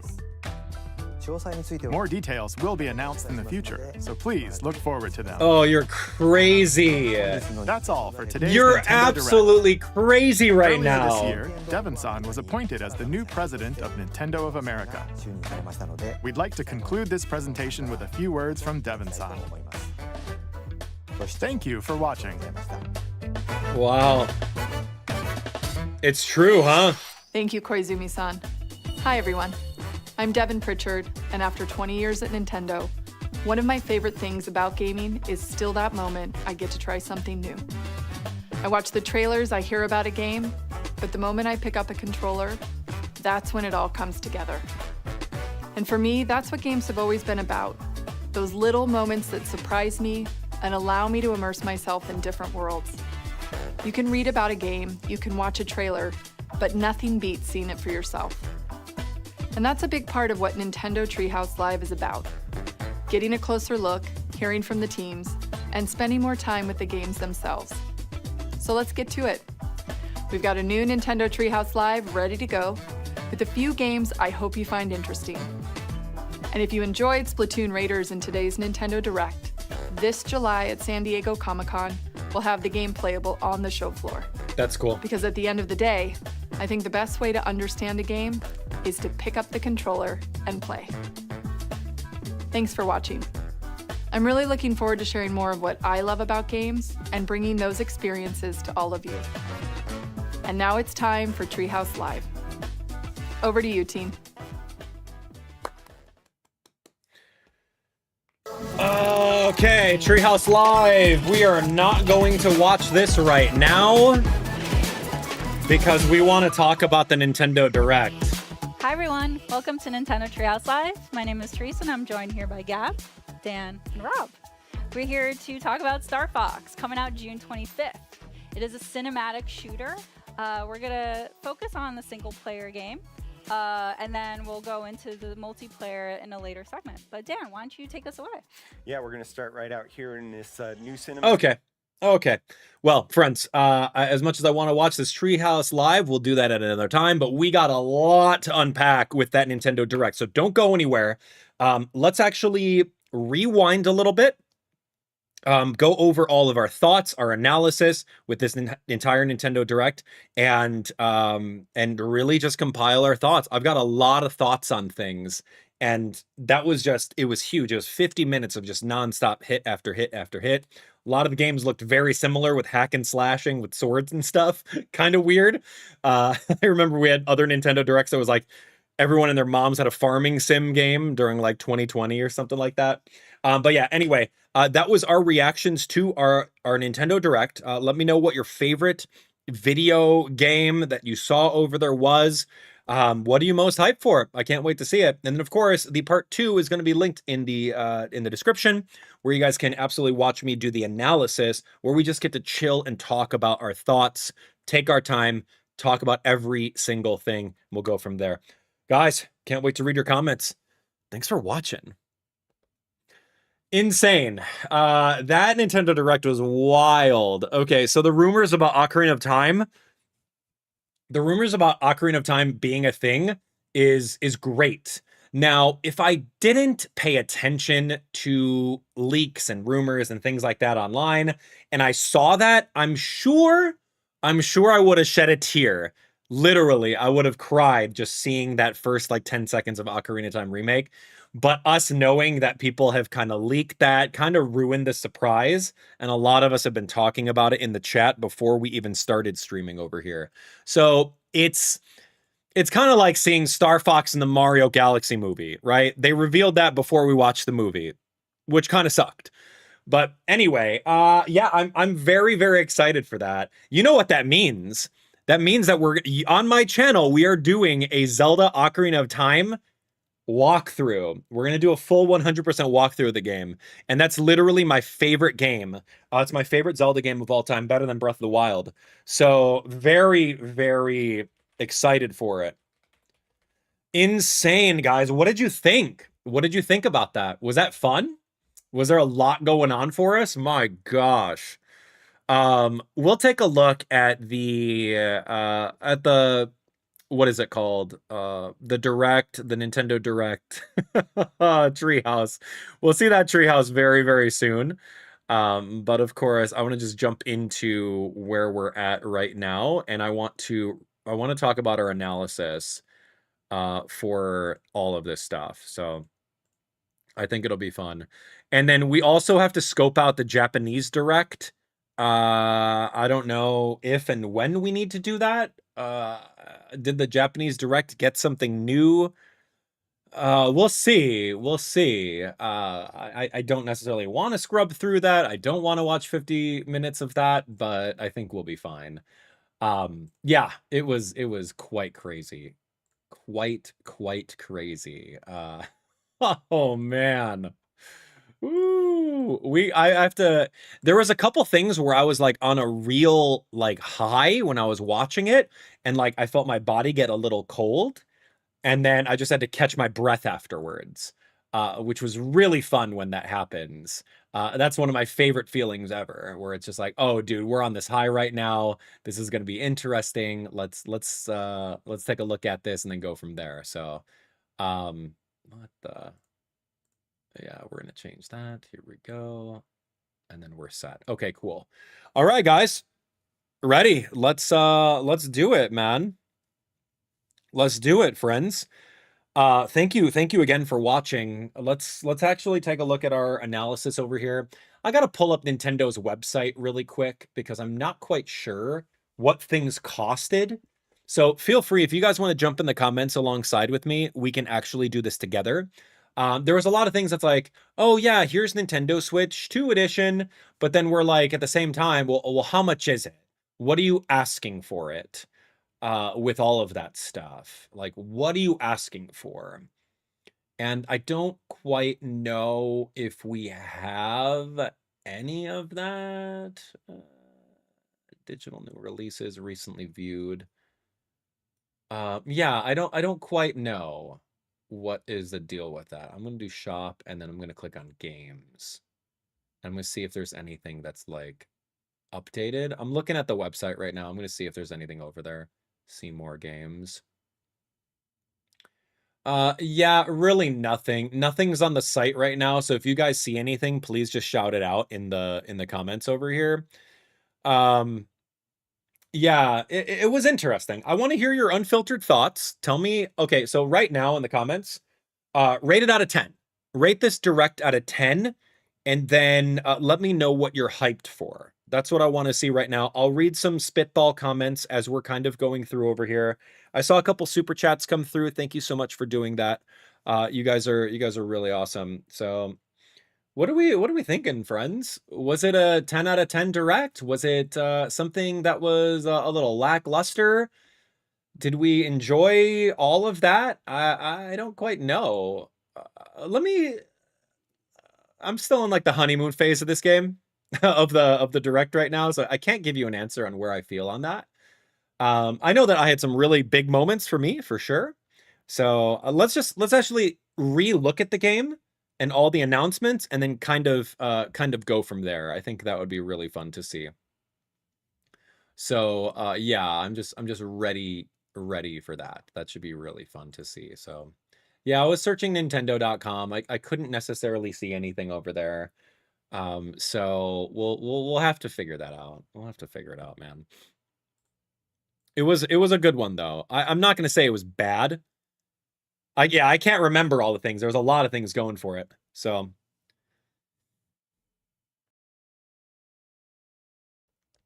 sorry. Had to get that. Had one in the chamber. All right, friends, let's do this. Let's do this. We'll see. Where's Snivy and Pip, man? Ooh, where are those two at? I think they're having a field day over here. We might have to arrange some things for some Kingdom Hearts.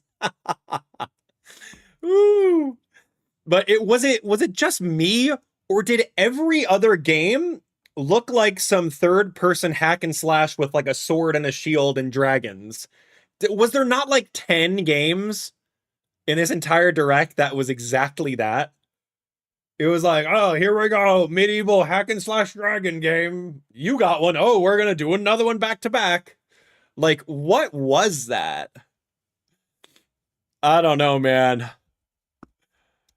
It was really weird. It was really weird. I still remember that one direct where they announced like 5 farming simulators. It was so funny. But yeah, thank you for rating the Nintendo Direct. That was really cool to see. All right, friends, let's do this. This one's going to be my unfiltered analysis. And then if we want to go catch up with the Nintendo Treehouse Live, I'll play it. But I honestly don't care too much about that. All right, friends, let's go. Okay, guys, it's Abdallah here. We just got done watching the Nintendo Direct, so if you didn't see our live reactions, please go check out that video. It's linked in the description, the info card in the top corner, and of course at the end screen. Go watch that before watching this. But now we're going to go step by step through all of the announcements, and we're going to talk about our feelings and our hype level for everything like that. We'll uncover some hidden details, some things you may have missed, and we just overall get to hang out even more time together, which is what I really and truly enjoy. So again, thank you so much for watching, and if you like my commentary, be sure to hit that subscribe button and smash the like button. All right, friends, here we go. We're going to keep this muted right now, and we're just going to kind of skim through some of this stuff over here. Koizumi-san comes on board. We love him. Super cool guy. He's great at doing all these Nintendo Direct presentations. So this is interesting because we have Rhythm Heaven, which is going to be on the very beginning of July when it comes out. I personally have been absent to this series. I got my hands on the DS game and the Wii game. There was a 3DS game in existence, but it was eShop only, and so Nintendo doesn't even, there's no way to physically get it, so that's just lost to time right now. I have no way of playing it, so I was really hoping that they would somehow do a remaster of that Rhythm Heaven game and kind of include it. But yeah, so here's Rhythm Heaven Groove, and from an outsider looking in, it looks really fun. I love rhythm games. I love mini games. You guys know me. I love the WarioWare franchise. This looks exactly like a WarioWare kind of game to me. On my channel, just full disclosure, we are going to be playing the DS game and the Wii game a little bit later on once we're done with Yoshi and the Mysterious Book. We'll get into Rhythm Heaven Groove, and our June merch card, our AbdallahSmash trading card, is actually Rhythm Heaven inspired by, so get one of those today. All right, anyway, the game looks great. And as I was watching all of the other games, I was kind of taken aback by one small thing in this. and it was the concept that it uses a weird CPU screen reader program in order to actually display and say text in the game, which is really interesting. And once we get to that point, let me see if I could actually uncover it. It was kind of jarring because I'm like, bro, you can't hire a voice actor to actually make the voice acting in this game to do the Everlasting peace rests on your shoulders. yeah, like that right there. Like, I don't know the aesthetic. I don't know what's going on with this game. I don't know if this series is always like that, so they're keeping with it. Again, this is outsider looking in when I see games like Capcom, anything that Capcom's doing. Square Enix is doing all the voice acting. You know, Intelligent Systems is doing voice acting. Everyone and their moms, besides these weird Nintendo games, are just doing this weird screen reader nonsense. I don't know, man. It just kind of, it reminds me of AI, but like AI does it even better nowadays. It just, yeah. The kingdom's everlasting peace rests on your shoulders. It's just some weird Tomodachi life nonsense that, like, it doesn't have to be custom text. I don't know. It just, when I saw that in the game, it kind of rubbed me the wrong way. And then every other game has voice acting, and it just does it way better than this. But again, maybe the game is not about voice acting. You're awake. Go forth, It's just a little nitpick right now, just calling it out there. I think the immersion would be way better if it was just something upbeat, something silly, you know, something to match the upbeat silliness of these visuals. I don't know. The gameplay looks really fun. There's a little RPG mechanic over here to heal. You can do attacking. You can do a whole bunch of like weird things in the game. I just feel that, I don't know, they could have done something different with it. The game looks really cute.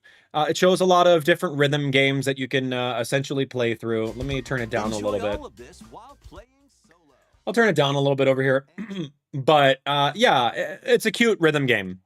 It's something very, very like WarioWare inspired. And again, I'm late to the game. I haven't played the 3 other games, but we'll get caught up.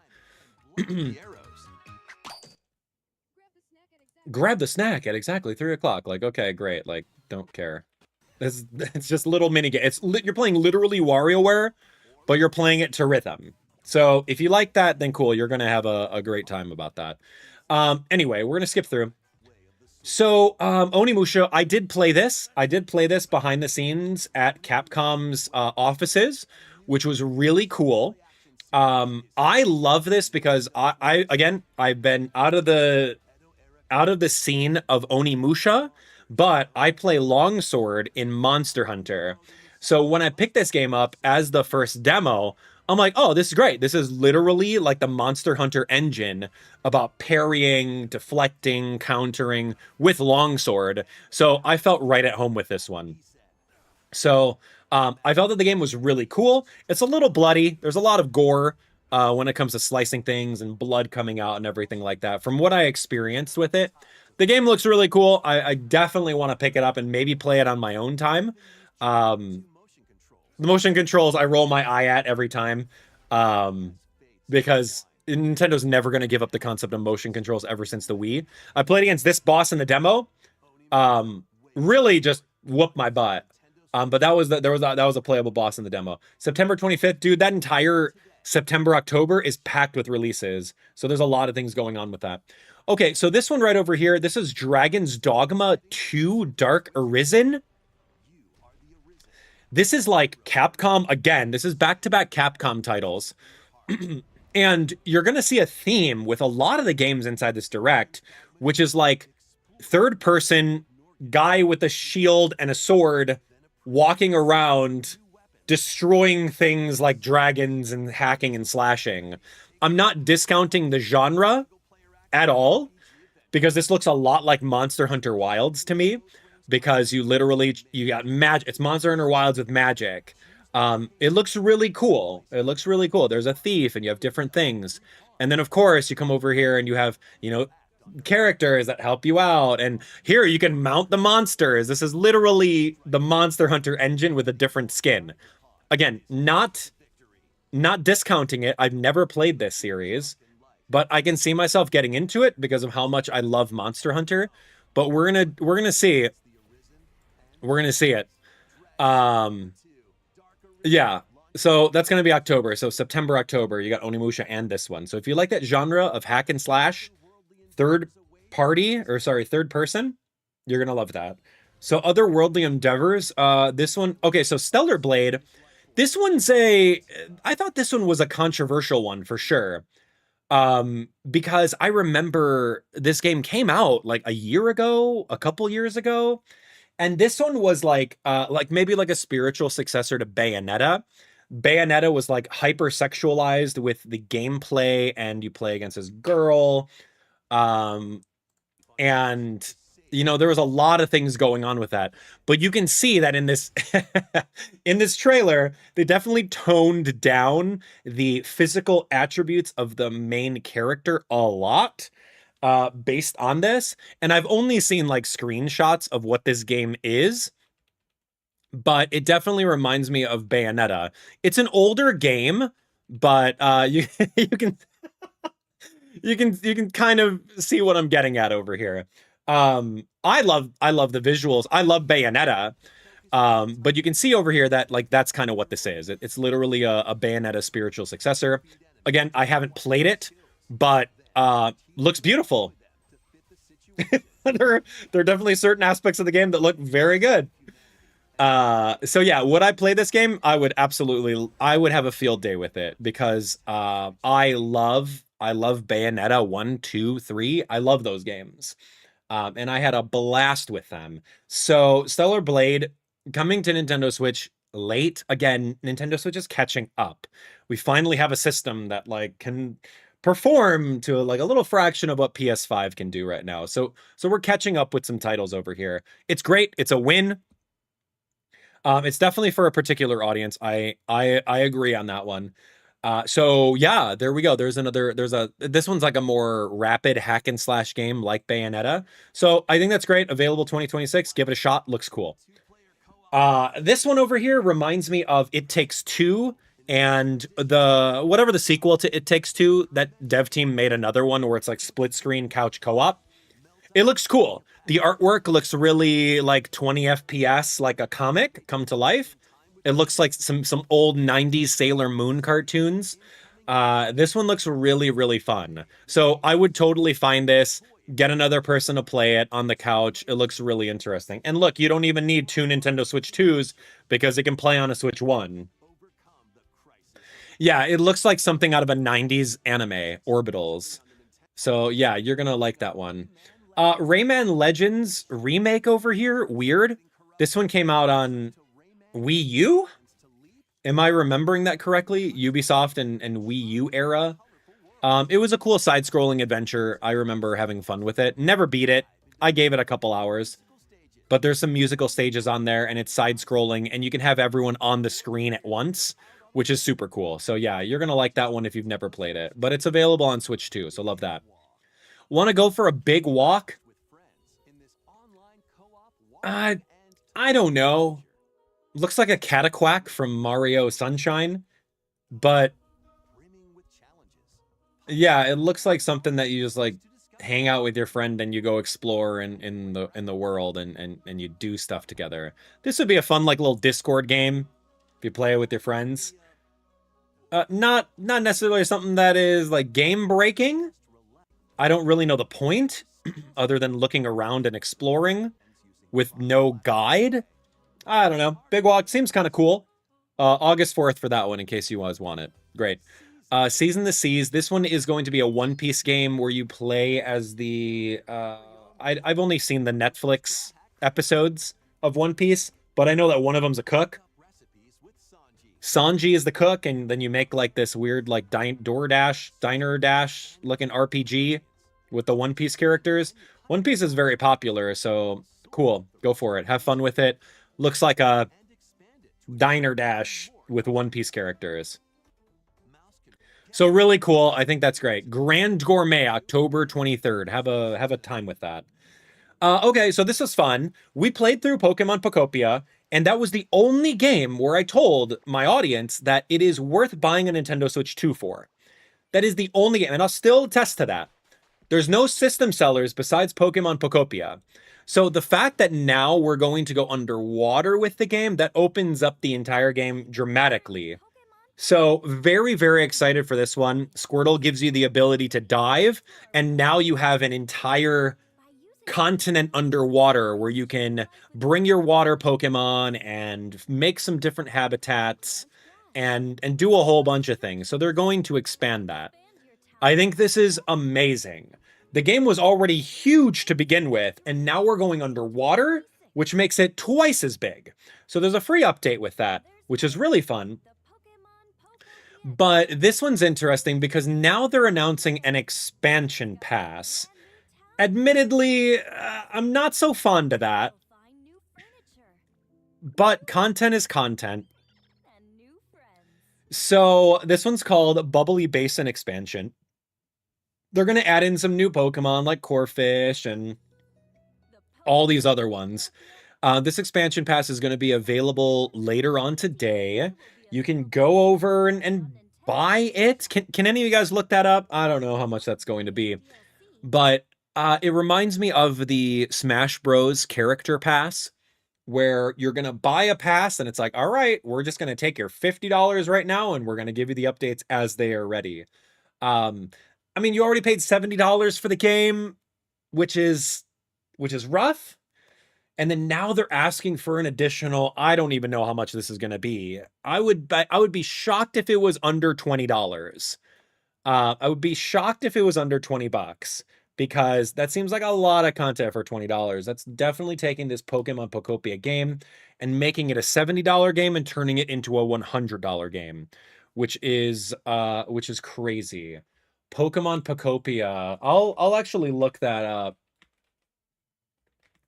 Expansion pass. I want to see what that costs. I see I'm kind of looking over here. I don't really see any prices yet. Full version sold separately. I don't know if it's going to be $30, $35. We have the logo, product links. Yeah, there is a press release. Yeah, there's a press release for it, but I don't really know. $34.99. I want to see it with myself, so I can't necessarily. Oh man, $34.99 sounds rough, dude. Why are they not posting it as far as the prices go? I don't know where you guys are finding that, man. But $34.99 sounds a lot. If that's the case, if it's a $35 DLC, which a lot of people in the comments are saying, that's rough, man. That's already a $100 game plus tax plus more. Again, I think it's justified. I think it's justified, and here's why. Again, Pokemon Pokopia is the only game on Nintendo Switch 2 that I would say it's worth spending $500 on the system just to play, simply because it has so much open world content, and you could spend thousands of hours building things and restoring the different towns. So $70 on top of the $500, I said, and I still stand by it, it is worth the purchase. An extra $35 for even more open world in 3 parts is not bad. It's not bad. So if you think about it, part 1, part 2, part 3, you call it like $12, $13 a part. When you break it down that way, it's not bad. $35 for all 3 of these is great. And you know, I like that because you can play Bubbly Basin for August. You can play in the underwater, splash around the water with everyone. And then later on around holiday, they're going to do part 2 where you can come back to it and play. And then there's an additional new town in part 3. Like, that's cool. And they're spacing it out in a way that it's not all at once, where it feels like day 1 DLC. Yeah, so I don't know what part 2 entails yet. I couldn't tell you what's going on with that, but the press release literally says exactly what is there. Yeah, more details in the future. But you can use Dive right now for free. That's kind of cool. I think that's great. I kind of got burnt out of playing that every single day. I really did. So, yeah, there's that. And then they just breezed to a whole bunch. Okay, so there's like a new dynamic Ditto print. You can make a little Ditto house. You can get this by purchasing the expansion pass. Great. Love that. And then this is rare Pokemetal times 30. You can literally grind that for free in the game, but kind of a miss. But they're throwing in extra things. So Pokemon Pokopia, really cool game. I highly recommend it. $35 doesn't sound too bad. And then they showed this Manaphy right over here underwater, which was really cute. So it's a little tease as to finding a brand new mythical Pokemon, right? Manaphy's considered mythical, legendary. I don't know. Yeah, we don't need to actually that. Okay, so that's going to be really fun. Pokemon Pokopia, have a great time with it. I think that $12 per part is not bad. It's not bad considering how much content you're going to get out of it. And I love that. All right, let's switch gears. Let's talk about Fire Emblem, man. Dude, I'm telling you, Intelligent Systems, they made that Fire Emblem money. All of the fans of Fire Emblem Heroes on the mobile game, they bring in millions of dollars every month on Google Play and iOS. So, since Intelligent Systems has such a great IP in the form of Fire Emblem, they're able to jump in and make these awesome games. And this is an attest to the Fire Emblem money that they make on mobile games. And it just looks amazing. Admittedly, I didn't finish the last Fire Emblem game. Kind of, it wasn't as popular on my channel and other things came up. But I think if we catch this window when it comes out, we can finish it and be done with it and have a great like week of playing this and then be done. The gameplay looks amazing. It's the signature Fire Emblem music, signature Fire Emblem character looks, and it looks amazing. Like, I love this artwork. I love the artwork of all these characters. It's true Fire Emblem, man. Like the eyes, the nose, like it's great. Like, look at these characters. They look amazing. Looks so good. You got a queen, you got like a songstress or something like that. So here's like a boy character from a village, you know, your stereotypical. And then here's this like broody swordsman kind of guy. You got a queen that actually battles with you. That's cool. And then you have a songstress, a musician. So you have these like tropes that you get to play with. Looks great. Look at that. And then I'm sure we get all sorts of different characters. Look at that cool sword. Theodora, the eyeballs look crazy. But this looks exactly like it does in the latest Fire Emblem game. You can see all sorts of different things on the mini map in the top corner over here. You can see the bottom corner, fight the first match. They show you exactly what time it is of the day. They show you exactly where to go. And you can move around in an overworld like we did in the last Fire Emblem game, which was really great. I loved everything about that. That was really fun. So I do want to take a look at the UI. I want to spend a little bit more time on this game because I'm going to play it on my channel. Mounted training. We can do some training. I don't know what flag is, but I don't know, Pegasus flying. Kai and Ulthand.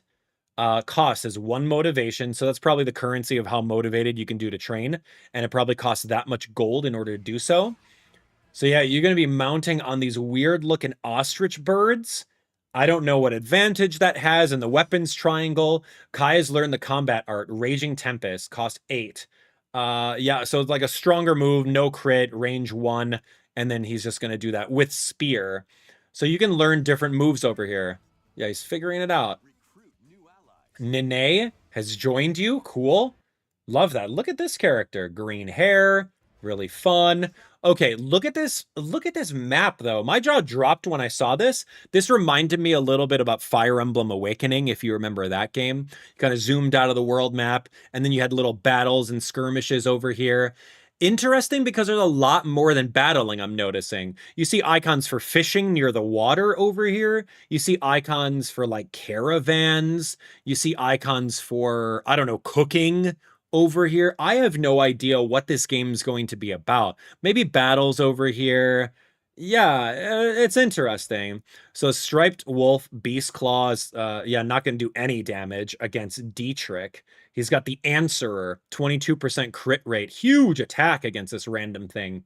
So yeah, maybe you go and you can fight random monsters to kind of like level up. Myrmidon, okay, awesome. And she's going to be like a battle axe on top of a wyvern. Really cool. And then you're going to be going around the area with the songstress over here and finding different chests. Total HP, magic left. Yeah, Rose Tempest. I don't know why you'd have like a magic meter, an LP meter. No idea. We found the Veriquin, a slender magic sword imbued with dark power, allows you to use the prune combat art. Durability 30 usages. Okay, so yeah, there's weapons that still have durability usages, which is, you know, that's part of Fire Emblem. You know, you really want to use it, go for it. Yeah, it's gonna break. So you're going to need skills, certain different skills over here to use it. So B rank in swords, C rank in axes, maybe to wield this thing. I don't know, but that sounds really cool. Combat looks the same. It's Fire Emblem. It's going to be grid-based battle. You got combat arts that you can utilize over here. You got Deadeye with the longbow. Ursula over here, hunter class, goes first. Critical hit. It shows the forecast over here. It shows how much damage you do and if you're going to get the KO, which is awesome. So you went Deadeye directly next to that person, and then you have Thunder. So there's a character named Sirocco. Sirocco uses Thunder to hit above a wall with 19 crit rate. Yeah, it gets the crit with 66. Earthen Throw is a super move. Song of Passion is a super move. Moving Shadow. This kid does a Hadouken, launches it, and then it does all this splash damage. Crazy. Yeah, it looks really cool. Yeah. So yeah, we've got some reoccurring characters. Maybe the graphics look amazing. We're gonna fight giants. Who's this angel coming down? What's the story? Is this so this? I have to go play those games again, man. I have to go play Three Houses again just to really understand Sothis and her character arc. I don't remember too much of it, to be honest with you guys. It's been a while since we played that Fire Emblem game. But 9/17, September is great. So mark your calendars for that one. We're going to play it on the channel. I think that would be really fun. Should we play a casual run of Three Houses to get used to it? Maybe. This is great. And we don't have enough of this. And that's one of the things, like, as a collector, okay, those of you guys that don't know, I've been getting back into collecting Pokemon cards, and it's been a very, very fun hobby, but expensive hobby. Collector's editions have, there hasn't been enough of them on Switch 2 in the year that the systems come out. Like, why isn't there a collector's edition of Donkey Kong Bonanza, a collector's edition of Pokemon Pokopia, right? With like a little Ditto plush or a little something of this that comes inside there. Like, why don't we have these, right? Like, I don't get it. But this is cool. Again, this is Intelligent Systems and Nintendo saying, like, Intelligent Systems, like, yo, man, let's make this. Let's make the Steelbook. Let's make the art book. Let's do some cards. Let's do a map. Let's do a collector's edition. Nintendo's like, all right, fine. Fine. We'll make it happen. We need more of this. We need more of it. And I want to get one. So whenever this comes online, please, someone tag me so I don't miss out. I'll buy two. One to open and one to display. And then I'll put it on my display case right over here and you guys will be able to see it. But like, can we just normalize making more collector's editions? Can we just normalize that for those of us that want to be collectors? Like, what's the problem? What? I don't care. I don't mind paying I don't mind paying $100 for this or $120, right? Because it comes with an art book. And that's the thing with Fire Emblem games. The artwork is just so good that you can just have this little art book and scroll through it and have a whole bunch of things. I don't mind. If the game's $70 and it comes in an art book, how much can an art book possibly be? $30 extra and these cards to print out and a steel book? I think if it was for like $110, $120, I'll do it. That's perfectly fine, right? That's justified for me because it's great. It's a Dagden collection. Absolutely love that. I'll buy two. I don't even care. I'll buy 2. I'll open one to enjoy it, and then I'll just display one in our display case. I think that's just so fun. But I'm very excited for that, and I cannot wait to play it. All right, so this is Ninjala. I don't know much about Ninjala. This one's like a little... I remember when it came out, and I'm like, oh, this is like Splatoon-inspired, you know, little third-person attacking game. I'm going to kind of breeze through this. I'm not too hype about this. It looks like a cool game, don't get me wrong. But I didn't play the first one, and I missed out on it. I missed the boat. So it looks cool. Very, very like Mario Sunshine inspired, with like Snack World attacking with like Splatoon physics. Like that's kind of what I'm seeing over here. Why the characters are cross-eyed, I have no idea. That's the art style. It's coming in spring. You can't just give us a release date. Why you say spring? It's right around the corner. Okay, we're gonna talk about DK Challenge right now. And this is weird to me. This is weird because it's like DK Challenge. I'm like, oh, cool. We get to play a brand new game? Great. I love Donkey Kong. You guys know me. The Donkey Kong marathon that we did on our channel was stellar. It was so much fun. We played through Donkey Kong Country 1. We literally played all the Donkey Kong games. Donkey Kong Country, Donkey Kong 64. We played the Bongo games too. And I got to play Donkey Konga in Japanese even. Played all the games. So when I see something called DK Challenge, I'm like, oh, cool. This is going to be legit. But then this happens. DK Challenge? It's Nintendo Switch Online. I'm like, that's a red flag for me. Oh, it's the DK Challenge. All right. So you're literally going to go through and play like snippets of these old games. Like, oh, get to the end on top of Rambi and have a card. And then here we go. A Donkey Kong Charge Punch. Deliver charge punches using Kong Bonanza while the event is active. And then you just literally play a snippet of the game in this mode, and then you get a card for it. Zebra Water Dash. Run over here and get to the treasure with the zebra. Like, no. We've already done that in the game. We've played the game. We spent $70 to do that in the game. What are we doing here? Zebra! We're gonna go run and get the treasure. Like, what is this? Okay, Rambi Rumble Challenge. Here's a bonus stage. Beat it with 6,000 gold or more. Watch out, we did this in the game. This is all stuff we did. And then look. It's like, oh, here we go. Freedom from DK. You're going to go over here and you're going to get these little achievements. And look, it's Kiddy Kong and Donkey Kong. Oh, we played the horrible Game Boy Color games. Trust me, we did. And they were atrocious.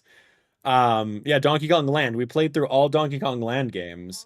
So like, aim the spray and get Donkey Kong to the very top. It's like little achievements, but like in its own ecosystem that I don't care about. Right? Like here's the thing though. If they made this into a Nintendo World, or you guys remember that game from 2025, Nintendo World Championships, NES edition, right? Nintendo World Championships NES edition, where they had little snippets of all the NES games, 13 titles. It was awesome. Nintendo flew me out to California, paid for the whole trip. I got to play that game. It was so fun. Then we did a full walkthrough of it on my channel. 13 games, a whole bunch of speedrun challenges. It was a bulky game. And I still play that game to this day on my Nintendo Switch whenever I host different panels at different conventions. We call it the Nintendo World Championships at Classic Game Fest or at PAX. We do that. And it's just really fun. So I'm curious because they have this concept and it seems like this is going to be a forever version of these achievements because it's on Nintendo Switch Online and it has limited time only. So it's going to be a forever thing and they're just going to throw in new achievements every other couple months or something like that you can do. But I really would have wished that they would have done some sort of Donkey Kong collection pack right? Maybe even include Donkey Kong Country 1, 2, and 3 on there. Maybe even include the horrible Game Boy Color games, Donkey Kong Land 1, 2, and 3. And then give us a whole challenge of speedruns. And really make it a bulky game worth $50, which we can use with that same kind of system, with the speedrun timer and everything like that. I just don't get why we're doing Nintendo Switch Online nonsense on this weird nothing burger of a title that is just for like cards. See, look. So you're gonna go from June to September to do limited time only. Watch out. Those are the buzzwords that get me every time. It's an interesting concept, but again, like I don't see why they don't just make it a physical game that we can have, because it's a limited time event. That means it's going to be gone and lost to time. Remember, the reason why we are still against all of the game key cards on Nintendo Switch 2 is because those games are essentially going to be lost to time. Fast forward 10 to 15 years from now when Switch servers go away. We got burned with the Wii U servers, with the Wii servers, and the 3DS servers. They're gone. Literally, I just talked about it before. Nintendo's 3DS servers are gone. I physically cannot play the third Rhythm Heaven game. I cannot play that for you guys at all. It's lost to time because that was an eShop exclusive. So that sucks. So the fact that they're doing all these little challenges for DK, yes, it's a nothing burger of challenges. You can do all that stuff in the main games. But the fact that they're doing it limited time only for 3 months in order to get you to buy the $20 a year subscription or to actually spend the time on the stuff, like it's going to be lost to time after September. Limited time only. Like that's very anti-consumer. I'm so sorry to say. I don't know who's thinking that's pro-consumer in any way, shape, or form. Like you just need to make the NES remix, or you have to make the NES World Championships Donkey Kong edition, and that's what you need to do, man. And if you think that this is their answer to achievements and trophies in main games, I think that sucks. That's not okay. And they need to take a page from Steam, from PlayStation, and have built-in achievements. Like, no, that's not it. You need to have built-in achievements like the other systems do. No, it's a terrible take on achievement systems. And then here, like, look, like, admittedly, when Donkey Kong Bonanza's $20 DLC came out, I hard boycotted it. You couldn't give me $20. You couldn't hand me a $20 bill on the street for me to actually buy this. Because it came out literally like the same, I don't know, week or two when this game came out. And it was just a $20 mode, which could have been free DLC. I was very, very upset that they did that to us. So I hard boycotted it. It was a slap in the face to all the players where you already have a $70 game, and then they just give us this mode of Emerald Rush. We're just going around breaking stuff on Donkey Kong Island from Donkey Kong 64 and for $20. So I said no. It's not that I'm strapped for cash, it's the principle. So I absolutely said no on it, and I'm never going to download it just based off of that. That's rough. We're not going to do that. So now they're just like, oh, hey, we're going to add some more things to that Emerald Rush. We took your $20 and maybe we'll make it better by giving Pauline and DK a Mario hat. And we're going to sprinkle some, oh, look at that. Watch out. We're going to put some Mario elements in here, and you're going to find mushrooms that recover your health. And we're going to reskin boxes as coin blocks. And we're going to throw mushrooms and other nonsense in this mode that I still don't care about. Like, I don't care about this mode. But for those of you guys that spent the $20, now you can jump in and have a Mario collab.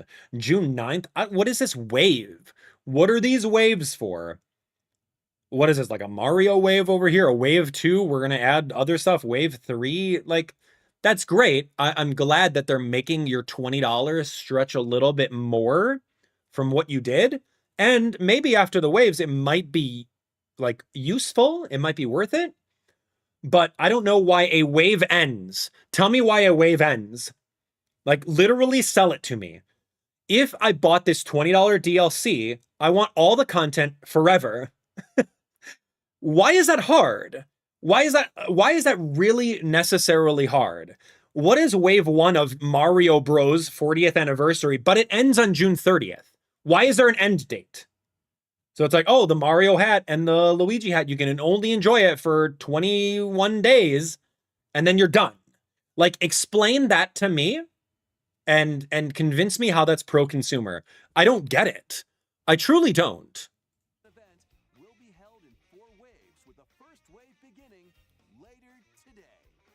It's going to be held in 4 waves. Why is there a wave? That's the whole concept of a wave. It's like, it's ephemeral. It's lost to time. It comes over here, comes up ashore, and then recedes back, and you don't have the wave anymore. Why is it like that? That's weird, dude. That's weird. And I very vehemently detest that concept. Because you're going to enjoy it for a month, but then you're gone. All right. Anyway, I digress. Let's move on. Okay, what is this domain expansion? Okay, let's talk about this. Like, I love Jujutsu Kaisen, right? I love the anime. I don't watch anime. The only anime I've historically watched was Pokemon when I was growing up and Dragon Ball Z when I was growing up. But I don't have time to watch it. I play video games. I don't have time to watch this. But I was actually in charge of interviewing the 3 main voice actors from Jujutsu Kaisen on stage. So I did my homework, right? I watched the full first season, all the episodes, fell in love with it, had an interview at GalaxyCon with Kaiji Tang. Why do I only remember Kaiji Tang? And then it was the guy, and then it was the girl who did, what was the, Kugisaki and Yuji, the voice actor for those 2. So I loved it. I fell in love with the anime. I have not caught the new season 2 episodes. Gojo, man. Oh, man. What happened to him, dude, at the end of the first season? No spoilers. But this game looks kind of boo-boo. No offense. This looks like Smash TV from like 1990 something. I love the idea of the characters, but like this looks like it looks so bad. I'm so sorry. It doesn't look like a good game. It looks like they made Smash TV and then they're just like, oh man, this game, we need an IP. We need an IP.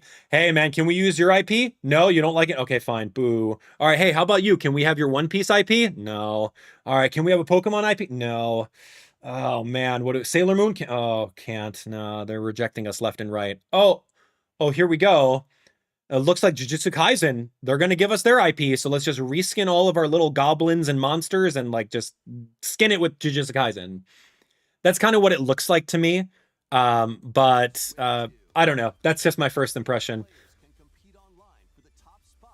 You can't even see their eyes, man. Like, what is this? Like, zombies ate my neighbors, man. I don't know. What was the name of the big buff guy? He was my favorite character. He was at the school. He was older than the main crew. And he was like the big buff guy that, yeah, I forget his name. He was my favorite character though. Yeah, I'm so sorry. Yeah. That's the thing. That's the thing. Let's move. Let's move. Okay, so here we go. Here's another. This is our 3rd game that looks like a male protagonist that's hacking and slashing. And it looks like in a medieval time. This is our 3rd kind of instance of this. Where we sidestep and attack, launch things at it. Again, we're going to do a count. This is number 3. Dragon's Dogma, Onimusha, and then whatever this is. Lords of the Fallen. That's our 3rd one. That looks exactly like that. We're keeping count. We're keeping count of it. Lords of the Fallen. And then they do this right over here. Based on the story of Pinocchio, Lies of P, Complete Edition. This looks like the exact game. If they didn't do the intro, that's number 4. Lies of P is another game that's just like hacking, slashing, dodging, magic meter, fighting through that. I don't know. So it's based on Pinocchio. I don't know much about that, but we're at 4 right now. So that's cool. All right, great. Here's Devil May Cry. I don't know if I want to scoop Devil May Cry into our hacking and slashing kind of genre. This reminds me of Stellar Blade, and it reminds me of Bayonetta. I've never played Devil May Cry, but there's 5 of them, and apparently I gotta get caught up, because I love this. This is like the male fan service to all the females to play this, with Dante, good-looking guy. You know, I can only imagine, you know, like the fan service that I enjoy from Bayonetta and Stellar Blade. This is the equivalent for all the opposite gender or people interested in guys. Really interesting. Really interesting. So would we count this one as another hack and slash? If that's the case, then we count in Stellar Blade, and we're at like 6 right now. So this one's super, super popular. It's by Capcom, so I know it's amazing. But I would love to get my hands on this game. It looks really cool. Yeah, June 23rd is right around the corner. But dude, that's right by Star Fox, man. Like, what are you doing? How are you going to release that right next to Star Fox?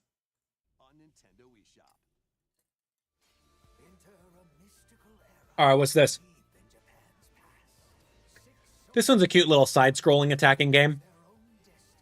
Yeah, cute. But can we just, like, sword fighters? Can we just not have any more sword fighting games? Oh, it's a cute little cat lady.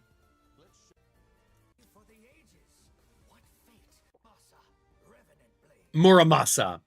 It looks like a little Shovel Knight. Okay, this is cool. Admittedly, I have only played a little bit. I've only played a little bit of Xenoblade Chronicles 2 and 3. Off screen, I did finish Xenoblade Chronicles 1. I did that off screen. Took me about a couple weeks. Just kind of like playing an hour here and there. I love it, man. I love Xenoblade Chronicles. I think it was really, really cool. I played through a little bit on my channel. You can actually take a look. You can honestly search YouTube right now and type in Abdallah Xenoblade Chronicles, and you'll see like the first maybe 10 episodes of each of these games where I get really, really into it. But it's a JRPG with like over 100 hours of content. So unless you have that amount of time, you got to know that before you get into it. So Shulk, we know Shulk. I know Pyramithra from Xenoblade Chronicles 2. Why am I missing this guy's name? And I don't know who this is, admittedly. I'm so sorry. But yeah, these are really good games. Really good games. Why do I forget his name? I know Pyramithra, man. Noah is one of them. Rex. That's right. Rex. Okay, Rex. It's a good series to get into. And I know some of you guys watching right now are looking to sink your teeth into a JRPG. Fiora. Oh my gosh, man. So when the thing happened with Fiora, I stopped playing Xenoblade Chronicles 1 3D Definitive Edition. I stopped. I said, you know, can't do it. I'm out. No spoilers. But yeah, I couldn't do it anymore. But the game looks good on Switch too. So we have remasters. And this is really good, man. I remember swimming so far. It took forever to swim over there. But now we have like some flying machines that help you do it. And see, the beauty about this game, Xenoblade, is it was really ahead of its time on Nintendo Wii. And I think that's what made Xenoblade like a really great staple in the world of JRPGs. Because with Xenoblade, wherever you see in the distance, the game is going to load that in and you can go there, which is amazing. And I cannot stress that enough. You see these peaks over here on the very top, or you see this like island on top over here, or this island or whatever the heck that is. You can literally continue to walk all the way over there.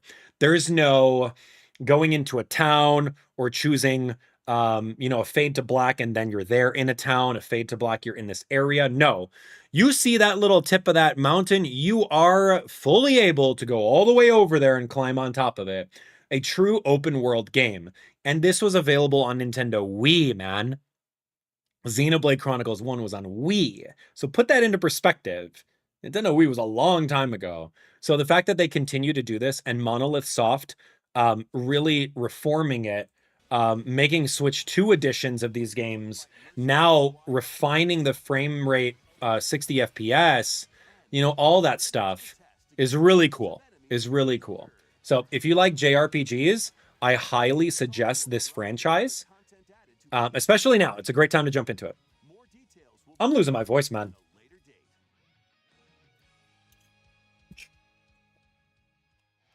Cool. Get these games. So now they give us a sneak peek into the Xenoblade 4 game. Or I don't know if it's number 4, but they show some, you know, cutscenes and some nice cinematics. Looks great for Switch 2.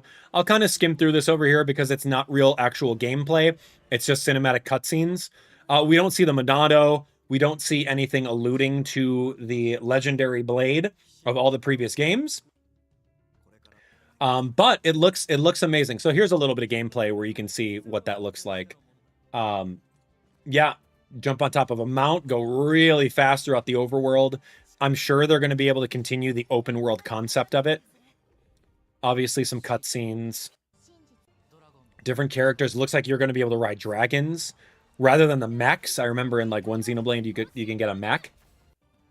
But the characters look really cool, and I cannot wait for this one. Am I going to spend 100 hours into it? I don't think I have that kind of time, but I think it'll be really fun to do it. Yeah, so the question is, what happens if I own the Switch versions of Xenoblade? Because I literally went out and I bought all 3 of the games on Nintendo Switch. So do I get free upgrades? I don't know. Do they cost? Oh man. I may play this game to wind down with at the end of the night. 2027 is the new game. Cool. Okay, moving on. Oh my gosh. I lost it at Switch Sports. I absolutely lost it on Switch Sports. And it's so funny because we said Switch Sports 2 on our bingo card on the very bottom. Like, yeah, I'll do Switch Sports 2. Which is really interesting. So there was our bingo card that we had. Let's talk about this. So the first Nintendo Switch Sports was horrendous. I'm going to call it out right now. They had a little foot accessory thing, and they had like 4 games. And that was really the turning point where I started to wake up and get really upset about how Nintendo delivered their products, right? And you guys can watch it. Go to YouTube, type in AbdallahSmash Switch Sports, and you'll see my unfiltered thoughts start to like boil up inside me and then just burst out at the end. Because it's like, here's Switch Sports, and we have 4 games. I'm like, wait a second, you got 4 games, dude? This is a new game. How are you going to have 4 games? They're like, oh, we'll give you like a 5th game. You know, later on, we'll give you golf. And I'm like, wait. Nintendo actual Wii had way more games than this. And this is Nintendo Switch. So what are you doing? So I got really upset at Switch Sports because, again, Nintendo does this thing where they rely on you to cater to the nostalgia. Oh, I love Nintendo Switch. I love Nintendo Wii Bowling. I played that so much. My mom played it. My brother played it. My grandma played it. We love that game. We played tennis. We did all of this stuff. And so when they come out with a spiritual successor or a sequel, those games ride on the coattails of success of the older one. So you naturally think it's going to be equal, if not greater than the original. But when you open up the present, it's like a gift-wrapped turd that pales in comparison to the original games. And when I noticed that with Switch Sports, I'm like, dude, what the heck, man? You have this game that was a pack-in title that eclipses everything about Switch Sports on Nintendo Switch that we paid $50 for, right? Like, I got really genuinely upset about that. And it just opened my eyes to how Nintendo does this. They do this. They prey on the nostalgia and under-deliver with the sequels. That's exactly what Nintendo Switch 2 is. They prey on the nostalgia and success of Nintendo Switch 1 and deliver a half-baked product. So, like, Nintendo does this, and there's no arguing against that. Wii Sports had so many games, and then they came out with Wii Sports Resort, where you can go around on an island and play all these little games. And we played through Wii Sports and Wii Sports Resort. you can see how smiling and happy I was when we were playing like archery and we were trying to find like the hidden fruit in all the levels and try to nail those shots. It was amazing. So now I think they're fixing the problem, right? They're fixing the problem by, abandoning Switch Sports 1. And then now they're just like, all right, fine. We're going to pack in all of Nintendo Switch Sports and we're going to do a whole bunch of games, right? So now they're doing Woohoo Island on Nintendo Switch Sports Resort. It's great. So Nintendo Wii Sports Resort was one of the best games. Like, I love it. You can go around over here and jog around. You can jog around the island. You can do some little jogging and exploring and archery, and everything is consistent on the island. You could take a plane and literally look around over here. This was your entire small fishbowl ecosystem, and you'll be able to go over and literally play. So that's Woohoo Island right over here. Mako Woohoo from Mario Kart. You guys remember that chorus, right? Mario Kart 7, Mako Woohoo. I'm still holding my reservations that this is just, it's I don't want to call it slop. I don't want to call it motion control slop, but that's what it is. You're not going to be able to turn your wrist and do top spin. You're not going to be able to flip your wrist the other way and do like a little cut or like a backhand, slowed down shot. I think this is going to be generic Wii tennis where you go like this and you just hit it. And if it detects a hit this way, then go for it. I don't think it's going to be so articulate that you can do, a backhand slice or, a forehand slice or forehand topspin or double backhand topspin. I'm a racket sports player, so I know all of this stuff. I don't think so, but I think it's just going to be motion control slop. That is the whole concept of these games, and hyper casual for grandma and grandpa to come on over, to your parents that have never touched a Joy-Con 2 controller, or your little sister to come and play this game with you. And that's fine. That's exactly what that is in the package. You know me, I hate motion controls because they don't quite get it right. And I know that the motion controls on the Joy-Con 2 or the Joy-Con 1 controllers were absolute atrocious. I remember that the Wii remote with the Joy-Con, what was it called? The Joy-Con controller Wii Motion Plus. This one has it built in. Ooh, look at that. That made it way better than what Nintendo Switch actually had. Objectively, the Wii Motion Plus inside was better than a Joy-Con controller on Switch 1, objectively. Archery, I'm very pumped for. I think that looks really fun. I'm going to have a field day with it. This looks cool, but my arms are going to get tired after playing this for a while, for sure. But 12 Sports is amazing. Love it. The boxing, this is exactly like Wii Sports boxing. Knock it out. Really cool. Love that. Table tennis, archery. Cool. 1, 2, 3, 4 with the jet skiing. Tennis is Wii Sports tennis. Again, you're not going to expect much out of it. Volleyball is the exact same port from Wii Switch Sports. Or sorry, what is it called? Nintendo Switch Sports. Bowling is the exact same port. They're porting the games, so you don't have to load up 2 different games. Basketball, I think, was also in the old one. I don't remember. Golf was in the old one. Dude, I remember. Golf wasn't even included at launch for Nintendo Switch Sports when it came out. I was so upset that I made the analogy of like being a kid in school. And you had your teacher that was like, oh, hey, it's time to turn in your assignment. And then you go to the teacher and you're like, all right, here's my assignment, but it's not done. I'm going to finish my assignment. I'm going to finish my assignment when maybe about like 3 months from now. So if you're cool with it, just take the assignment as is. I'll finish it in 3 months. And that's kind of what happened. I don't remember when golf was announced from launch to when it actually came out, but that got me really, that put a chip on my shoulder because I didn't think that was an acceptable practice. And Nintendo normalizing free updates because we didn't finish the game at launch. Like, I don't like that. And I hate it. I hate that they're normalizing that. Sorry. Anyway, thumb wrestling's cute. I think that's really cute. It seems like a really fun game. Skateboarding is brand new. So now this is, as you can see over here, you can just explore Maka Woohoo and Woohoo Island all sorts of different ways. And we could essentially get that. And looks cool. Let's go. Let's go. Here's a prop plane. So you can do this in the old game where you can essentially jump through and fly around the island and explore it. You could probably pop balloons. I don't remember if you can like fire a blaster or something like that, but this was cool. This reminds me of that vacation game. What was it called? It was like Wii Vacation, something like that. It was on Switch. We played it, right? Yeah, Go Vacation. Yeah, Go Vacation. It reminds me of that. So yeah, there's a little half pipe area in the next to the coffee shop. You can actually be your me. I love that. I made a new me instead of my old me, which is great.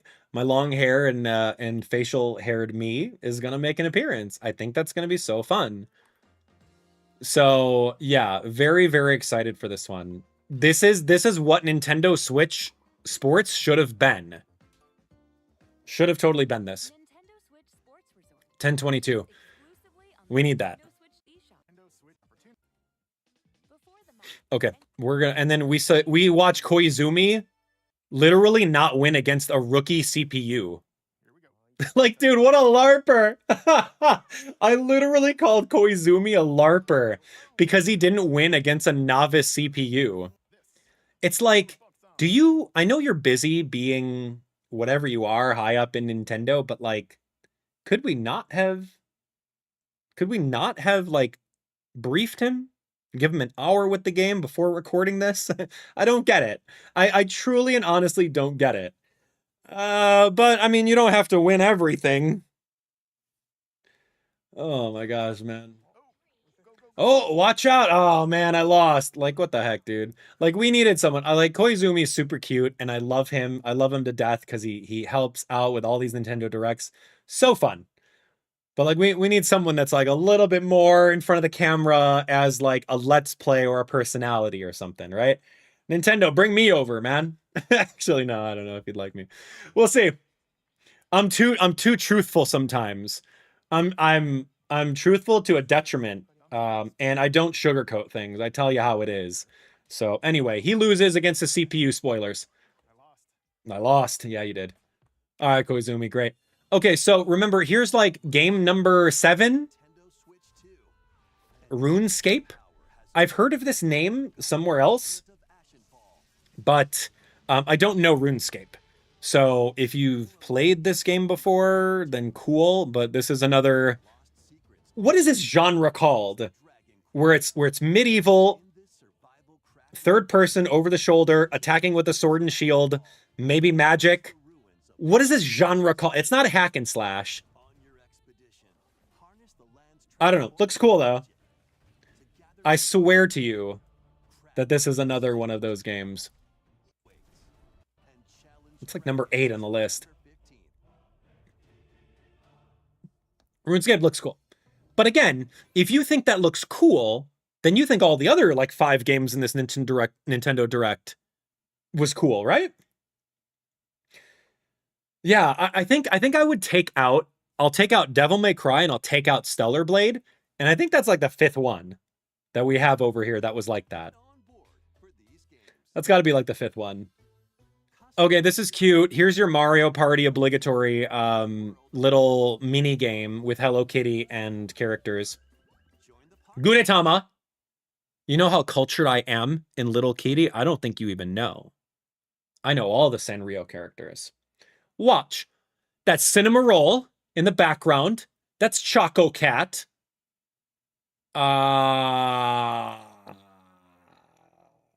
Yep. That's all I got. That's Pom Pom Purin. Yep, that's Gudetama. That is yep. I don't know who that little head thing is. 140 Sanrio character, Choco Cat. Uh-huh. Yeah, who's the long-eared one? I don't know who the heck these guys. Oh my gosh. No. I'm so sorry. I'm not as cultured. I'm absolutely a LARPer when it comes to Sanrio characters. Cinema roll. Pump on pouring. All right, let's go in there and finish the job, dude. Okay, so they didn't reveal the developer of Star Fox. They didn't do it. And I'm upset because I need to know who's doing an outstanding job with the visuals and everything for Star Fox. And I have zero faith that it's in-house. Absolute zero faith. Because this is too good to be anything that Nintendo in-house can put out. Because Nintendo in-house is like, oh man, we don't want to pay for voice acting. Let's just do a weird AI reader, or let's just do on-screen text. I don't think so, man. They commissioned this out to another dev team, and they're just publishing it. That has to be it. I think Ubisoft. I'm leaning towards Ubisoft. I'm leaning towards Bandai Namco. I don't see Square Enix doing this. It could be Capcom. I don't know, man. But we're going to take some bets. We're going to take some bets on who's doing this. But anyway, this game is coming out, Star Fox, on the 22nd, 23rd, 24th, something like that. And they're literally just saying, hey, heads up, that there's going to be a demo out today. So I will be playing the demo. I will be in love. I will be in heaven because I fell in love with this game when I was a kid on Nintendo 64. And I still remember it was a pack-in Rumble Pack. And I still have my old Rumble Pack. I remember I got the game from Toys R Us. And it was a big game. It came with a Rumble Pack, and it was so cool. So yes, I love everything about this game. I do want to still do a Star Fox marathon of playing the other games to just get really excited for this. So definitely take a look. Definitely take a look. Free demo, amazing. Hope resonates within the crystals. This is cool because Square Enix is... Look. I'm going to say this right now. Square Enix and Capcom... They're like literally the best third-party developers. Low-key, better than Nintendo themselves. I'll say it, man. Square Enix can do no wrong when it comes to JRPGs and their Final Fantasy series and their Octopath series, and the Adventures of Elliot is going to be coming out very, very soon. Like, they own the genre. No one can touch them when it comes to those kind of turn-based games. I mean, Atlas and Sega, they do great. But I think that Square Enix is just so good when it comes down to this. They are the absolute kings and legends when it comes to these games. It's true. So it's very interesting because not only have they done pixel remasters of their Final Fantasy games, but they've also gone through and done a lot of 2D, 3D, but not under the guise of Final Fantasy, right? They leave that for Adventures of Elliot. They leave it for Octopath Traveler. But now they're actually leaning into the 2D, 3D with a Final Fantasy game called Resonance, which looks amazing. If you liked the Elliot game, if you liked Octopath Traveler, this looks so good. This looks amazing because it's those exact engines, but now we do it in a Final Fantasy universe with airships, with chocobos, with look at the overworld map. You can see this over here. You can see the summons, it looks like. And then we have, excuse me, we have Cloud showing up. Like, dude, they're doing fan service, and that's amazing. Because why wouldn't you at this point? And then they do actual 3D cutscenes. Look at that. He comes over here. Look at him do cross slash. He's going to be doing cross slash against this enemy over here for all crits. Boom, boom, boom, boom, boom. And then slice it down. Boom. Look at that. So I'm curious of what other Final Fantasy characters are going to make an appearance in this. It's like a love letter, and they're leaning into this concept. And I want it. I don't know what else is going on. But like, I just want to play the game. I want to play Adventures of Elliot. I want to play Final Fantasy Resonance. I want to play Final Fantasy Remake, Rebirth, the third one. Like, I want to play all of these games. So I hope you guys will join me in that quest when we stream those games when they come out. It's not necessarily content for Kid Doodle or Sensical TV.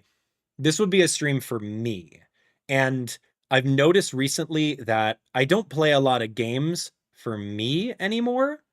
I just do whatever kind of first-party releases are there, and if I like it, I like it, and if I hate it, then too bad, so sad, like Yoshi and the Mysterious Book. Don't like that game. Baby game. Not for me, but that's what it is. So like, I need to play more games for me and not necessarily care who shows up or if it's popular. If you guys like me, then come and hang out with me, right? Like, that's really what it's got to be. So I think that 2026 is going to be a year of new beginnings where I do focus on playing games for me. I think that would be really fun. So I hope you guys will join me either way. All right, here we go. Weird Whimsical World is waiting.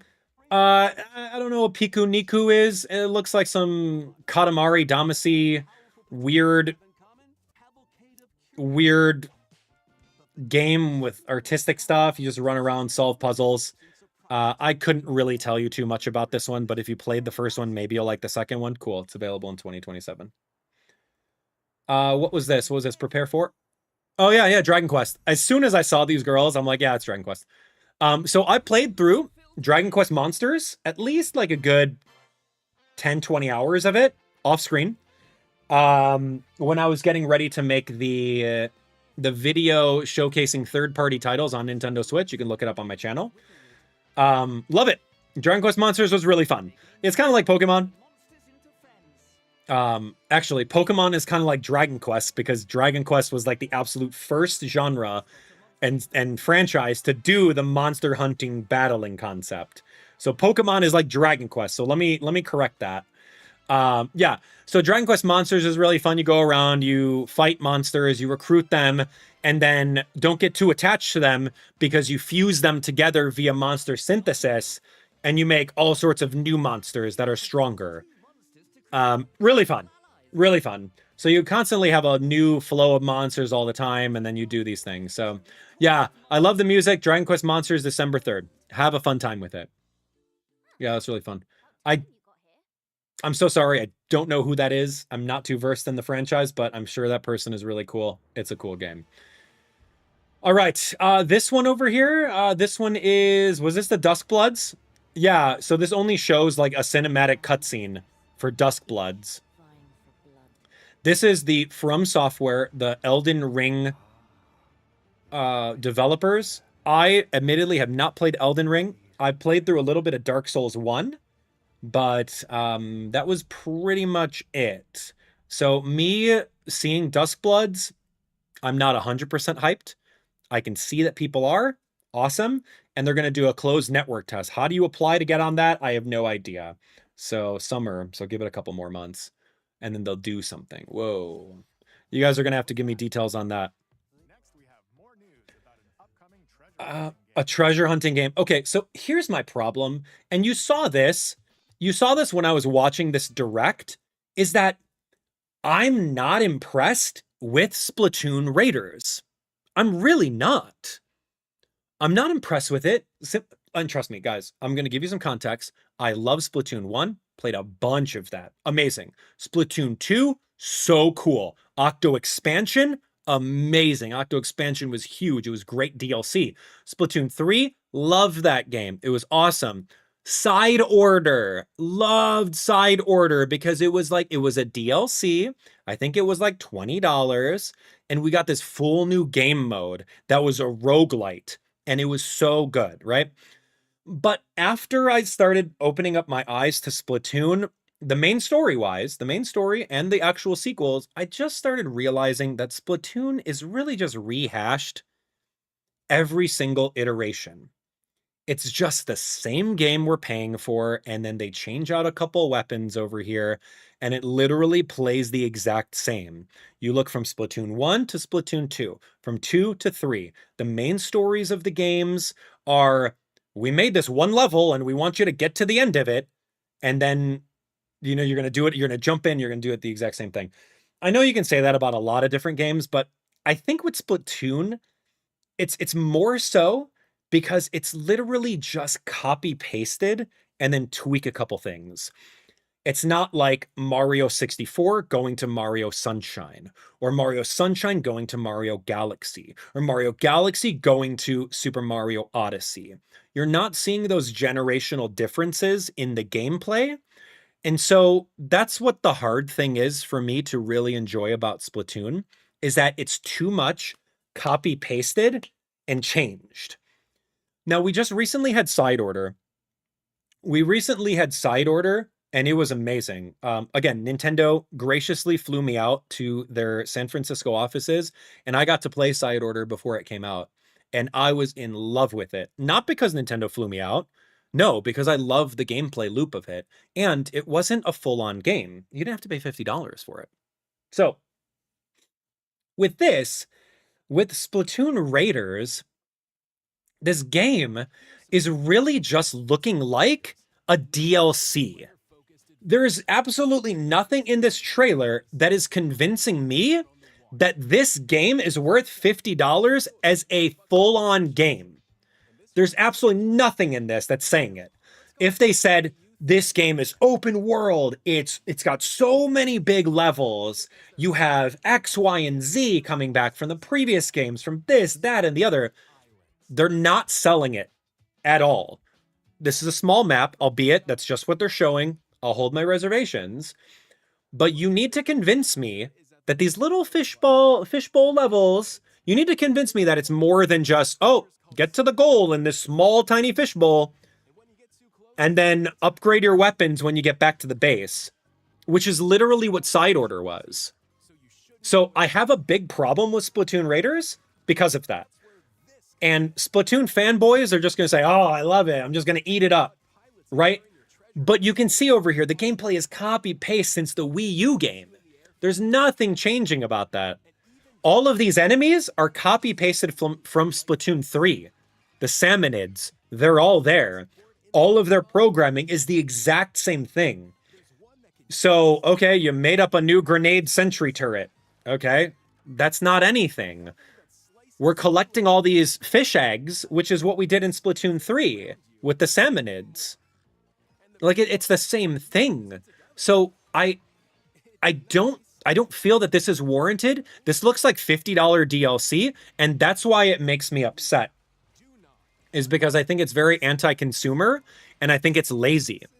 This looks like a $20 max DLC that adds on to a game that you already bought. Right? This doesn't look anything groundbreaking. We got no giant big bosses shown yet. Like, they didn't show anything. And what about, like, the 50 Splatoon amiibo that we all have in a box somewhere? What about the 50 amiibo? What are they gonna do? Betcha very, very small things. So we're gonna have a Splatoon Raiders Direct, which is fine. You better sell it to us, man. But right now, it looks like a $50 DLC packaged for something else. That's not even including tax. That's not even including the high price of gas as you're driving to the store if you're buying it physically. It's not including that. So, like, what's the deal? 6/30/2026. We'll watch it. I'm going to watch it with all my reservations because you need to impress me. You impressed me with the DLC for Side Order. Very, very much impressed. Had a blast with that. But this overpriced physical DLC. So sorry to say. You haven't convinced me yet. And like, no, I'm not going to download Nintendo today. I don't need you scraping my data for telemetry on my phone. No, I'm not going to do that.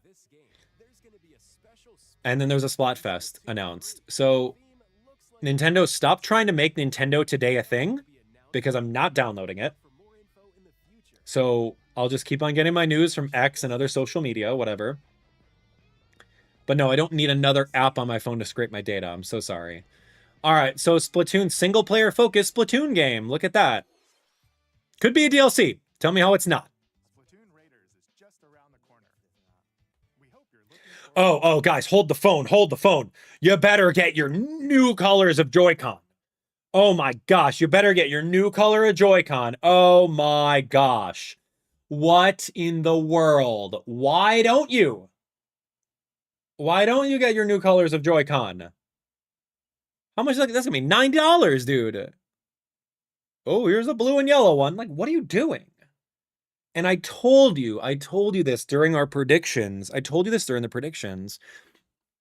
You have an opportunity to make a Splatoon-themed limited edition Switch 2 console.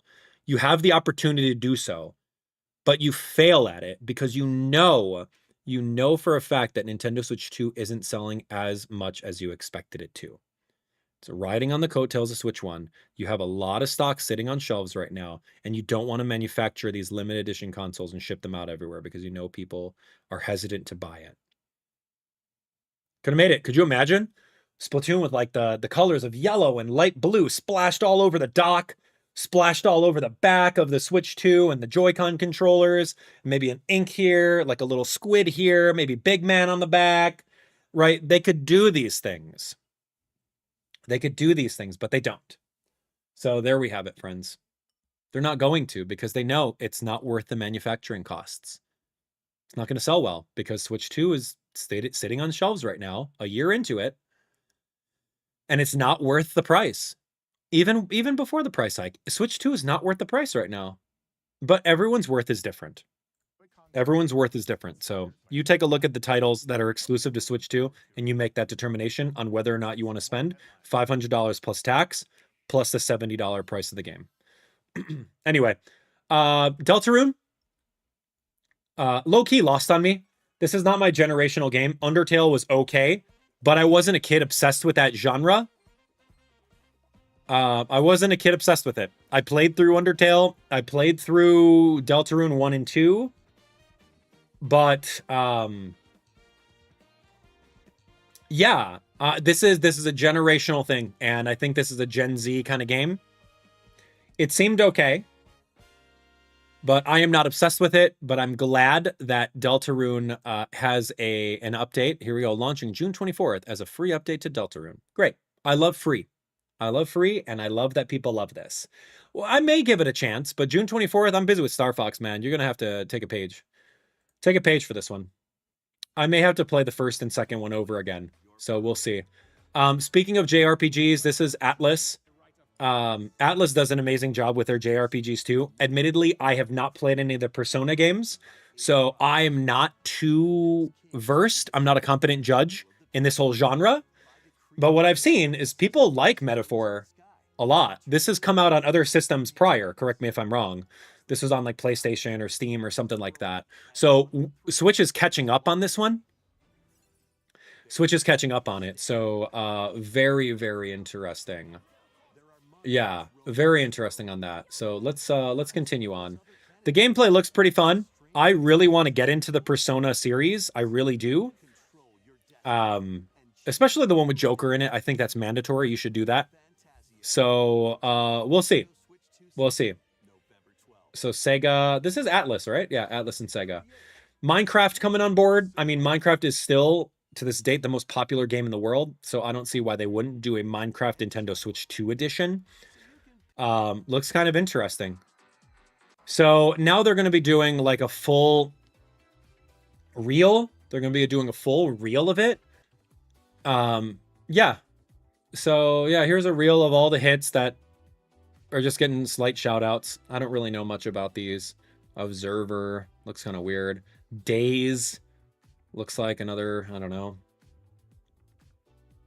weird Fortnite looking game. Oh, the Metal Gear Solid collection is real cool. I think that's amazing. So way to go, Konami, for making that happen. Rise of the Tomb Raider. That's really fun. We like Tomb Raider in this household. I like the old ones. I've never played the new ones, but cool. Tales of Eternia. Bandai Namco always doing great stuff with their Tales of series. So another JRPG. Looking fun. Snow Runner. I could not tell you. I don't know, in case you like trucks. That's the American way, man. You need those glasses and a red hat. You know why you need a red hat, right? That's right. Got my truck. Totally not compensating for something. Everbloom, you got fitness boxing. Everbloom seems like a little Animal Crossing cute game. Yeah, it looks really cute. Final Fantasy 14 online. I don't know. A lot of people say that this one was a cool one, but all right, and this was cool, man. This is actually real cool. I have the collection on PS4. We played, believe it or not, thanks to Snivy and Pip, we played through Kingdom 1.5 HD. It was fun. I actually enjoyed. I enjoyed my time with Kingdom Hearts. It was really great. I have not played through Kingdom Hearts 2.5 or 3 or whatever it is. I have a feeling I may need to in order to get caught up on the stories. But that's really cool. I do want to have them on Nintendo Switch, but now having them on Nintendo Switch 2, that's more of like a definitive upgrade version. I think it's going to be really great. And so, depending, we'll see. I don't know if you guys want me to, or if I should play any of these before the 4th one comes out. You guys tell me your interest in that. Okay, so I don't know what this is. So are these the old ones? What is Kingdom Hearts Collection 1 through 3? And what is 1.5, 2.5, 2.8, and Remind 3? I don't know. I don't know. I'm so sorry. Kingdom Hearts, your timeline is absolute atrocious. What is the difference? These, I know this is 1.5 is like an HD remaster of the first one. But Nintendo Switch version of Kingdom Hearts HD 1.5, 2.5 will also be available. Okay. But what is this? All 3. I need someone to explain it to me. Yeah, go watch my Kingdom Hearts 1 playthrough and you'll see. I didn't even know Toy Story was a thing in Kingdom Hearts 3. That's so cute.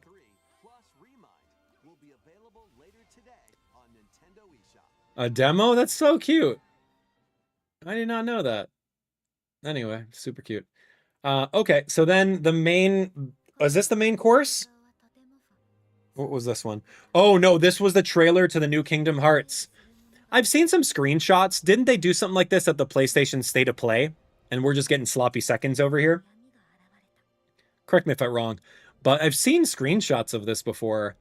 Kingdom Hearts 4 looks so cool. Like, the graphics look amazing. Sora's got, like, a little chain blade, key blade thing. That's what's her name? I think. I don't know his character. So sorry. I've only played the first one. But I know Donald and Goofy. So yeah, gameplay looks really cool. Very Bayonetta. I mean, it's very Kingdom Hearts, I should say. Going on the chains, looking really cool. Got different enemy types. Looks fun.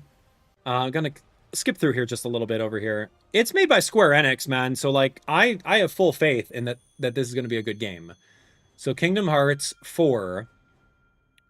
No release date, but it's going to be a simultaneous launch on Switch 2 and on other systems. Okay, and then here we go, the last announcement. I'll turn up the volume on this one. This is really good. You can hear it from the first couple notes. I called it. Yep, that's it. Before they even said Hyrule on screen, you hear that like that crescendo of like choir. I'm like, dude, of course it's Zelda. Anyway, this is good. Long ago, there was a land called Hyrule, created by beings of supreme divinity. It's too good. Yeah, and then like you have the Song of the Forest. Just like the first couple notes, you're like, oh, there's Saria song mixed in with the Song of the Lost Woods. Okay, man, we're in. We're in. Very edge of this kingdom, there lay a small forest. And then you hear like the next couple notes of like the song again. That's really cool. Within it, an ancient solitary tree quietly watched over the inhabitants of the forest. Look at that, the Deku tree. Oh, cool. Look at his glow up. Yeah, look at his glow up over here. That's right. And you can see the castle in the background. So that's pretty accurate, man. Deku tree in the forest. See the castle? I'm just getting the chills looking at this, man. These forest dwellers were called the Kokiri. That's right. And you can see the little fairies that they all have. And then you can actually start hearing the Song of the Forest, like starting to play in the background. It's amazing. Each had a fairy companion, and they lived out their innocent lives in these woods. However, there was one particular boy who did not have a fairy. Crazy. I cannot wait. Look at this. Okay, we need to talk. We need to talk. We need to talk. This has to be developed. This has to be developed by another developer. There's no way. There's no way that this art direction is in-house Nintendo Aonuma. There's no way. Aonuma-san does an amazing job, like, trust me.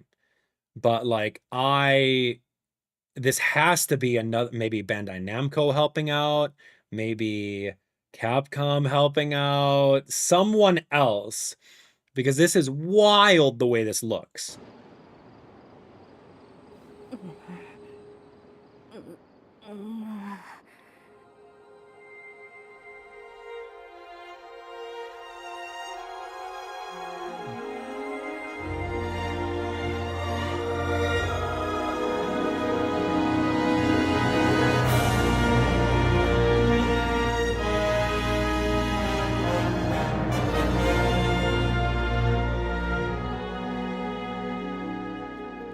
Okay, so the crazy thing about that is that this is going to be the holiday title, okay? This is going to be 100% the holiday title. And this will come out, predictions, November, like all the good holiday big titles. And that's wonderful because, of course, you know what we're going to do. We are 100% going to go play Ocarina of Time. You guys will have to let me know if you guys want to see me play through Ocarina of Time 3D, which is objectively the better version of it, or if we want to do the Nintendo Switch Online N64 version of it. You tell me what you guys want to see on that front. But I would love to do a 100% walkthrough of that game and then jump into this game. Like, I think that would be so much fun. Yeah, 2026 is going to be the holiday title. You can call it right now. We can look at November. And then do I want to look at a calendar for November? I'm going to say November. I'll say November 14th. That's a couple weeks before Thanksgiving. I'm going to say November 14th. It's a Saturday. Or maybe the 13th, a Friday. Yeah, Friday would be better. Okay, my prediction right now, November 13th, Friday. That's going to be before Thanksgiving. And then that'll be a perfect time to actually get that going. So yeah, I love everything about it. I love the art style. I think, oh, so sorry, that's loud. I think the art style of young Link looks great. Looks great. It looks a little more like low-key teenager. The proportions look a little weird. Not gonna lie. Young Link needs to have like a kid face. This looks like a little bit of an adult face on a kid body. Again, it's the first screenshot. It's the first screenshot of it. I don't quite know what's going on in that aspect, but I love it. I love everything about it, and I think I'm going to have a field day because, again, if you were to ask me what my top 5 favorite games, Ocarina of Time would be up there. Would be up there in my top 5 favorite games. I love it. Played it so much when I was in high school, and I have it on the N64. It was really, really cool. Yeah. Oh, I actually, hold on. You guys want a little show and tell? All right, give me a thumbs up if you want to show and tell. I will gladly show and tell something. Hold on a sec. I'm actually, yeah, I want to do this. Let me see if I can go grab something. Show and tell. Yeah, a little show and tell. Oh, I love it. Ooh. Let me see. All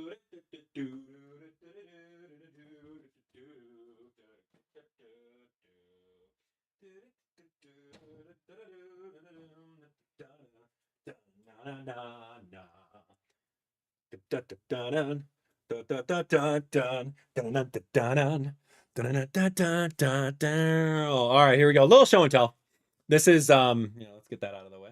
This is my my acrylic that I got for The Legend of Zelda: Ocarina of Time. This is a complete in box. I love this thing. I bought an acrylic for it because, again, like, I may not show that I'm the biggest Zelda fan, but I totally am. And I remember I found this at like a Half Price Books years ago. It had the box and everything like that. So I'm a huge Zelda fan. And knowing that this is my absolute favorite game, I figured I would keep it in the acrylic and just kind of have it as a little display piece over there. So yeah, this is really cool. So this is really fun. It's one of my favorite pieces that I have. So yeah, I'm not going to crack this open, and I'm not going to be playing my physical copy.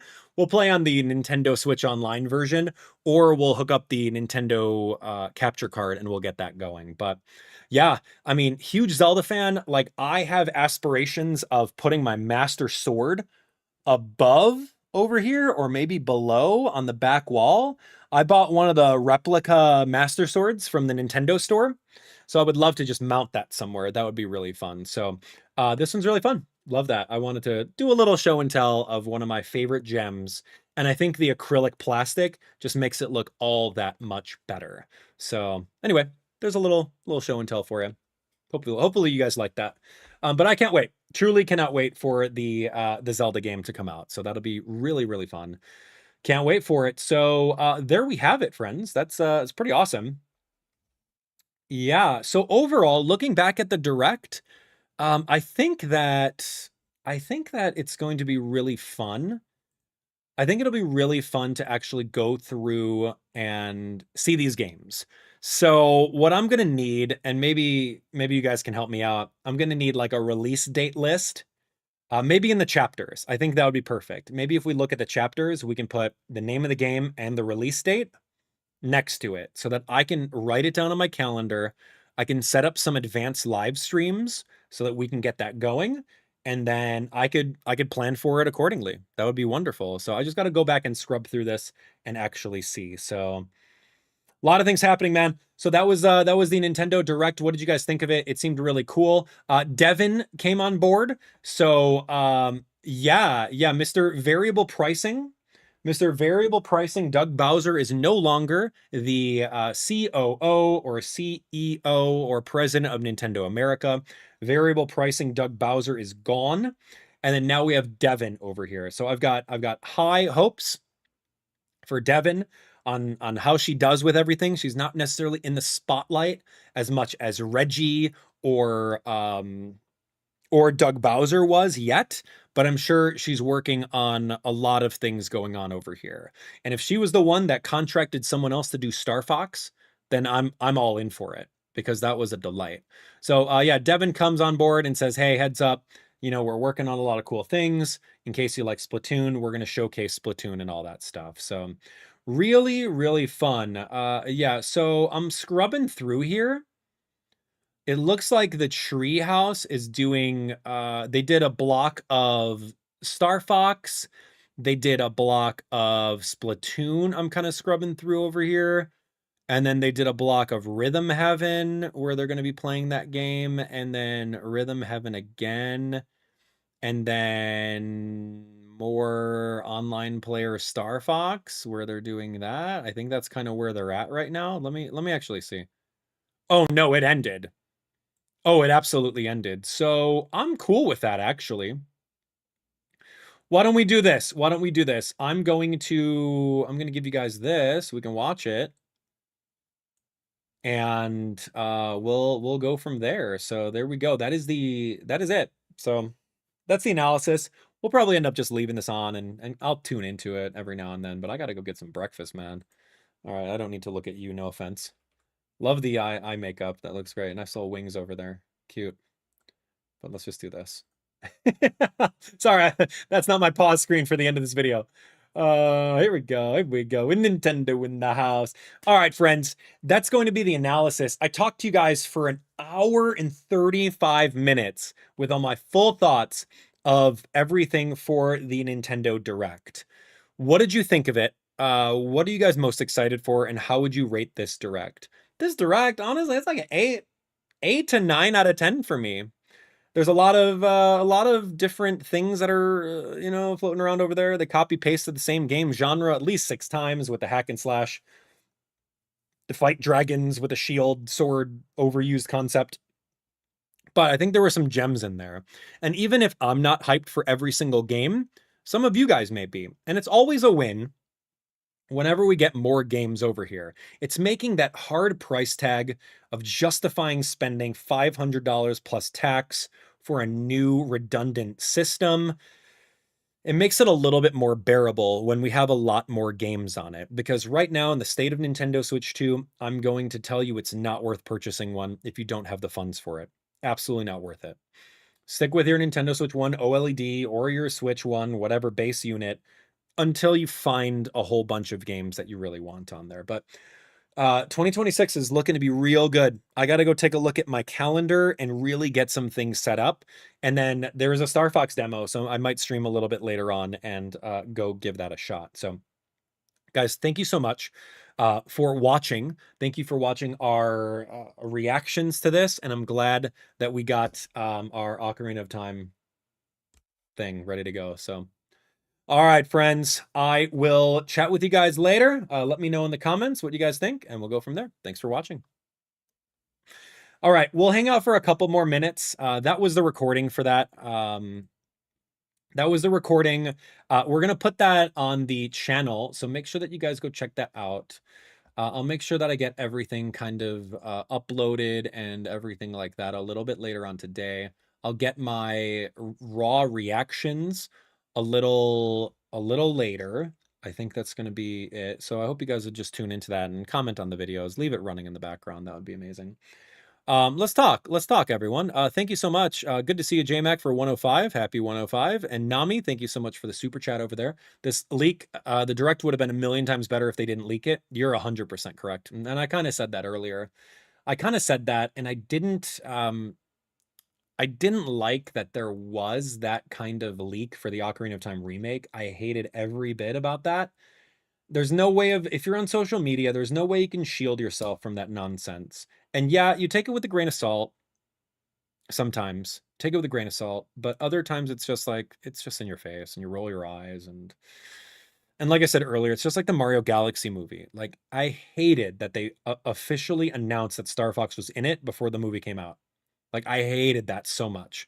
Me being a huge Star Fox fan, I would have absolutely loved for the, I would have loved for that to have been a surprise for those of you guys who watched the Mario movie. Like, that sucks, right? Ah, it sucks, man. But that's okay. We're here. All right. What do you guys want to talk about? Talk to me. Talk to me about this, and we'll see what's going on. I gotta. Oh, yeah. What is this about? All that stuff. I gotta get some food, man. I'm hungry. Yo, what the heck? What is this, Bex? What is this? Oh, you're crazy. Oh, that's too good. Oh, Bex, you're great. Bex, that's awesome. Hey, thank you so much. I'm seeing that right now. I'm just looking at it now. That's amazing. That totally helps out. So, thank you. I'm checking it right now. That's so cool. The mods and chapter team, you guys are so cool. Shout outs to you guys.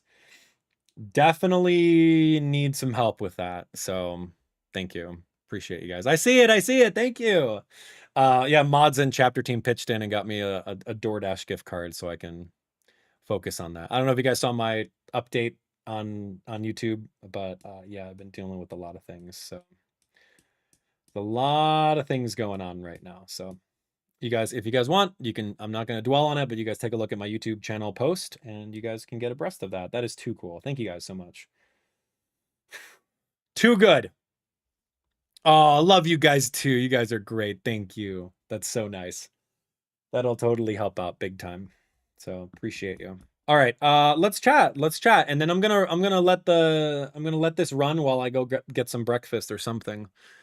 Kind of like low-key hungry over here, but I don't know. Do you guys even want to watch this together? Can you guys just watch it? We'll see. Yeah, we'll see. You know what? I don't even know if I want to watch this direct. I don't think I want to leave the stream running for 90 minutes while I'm not here, but I think I'm just going to end it and call it a day.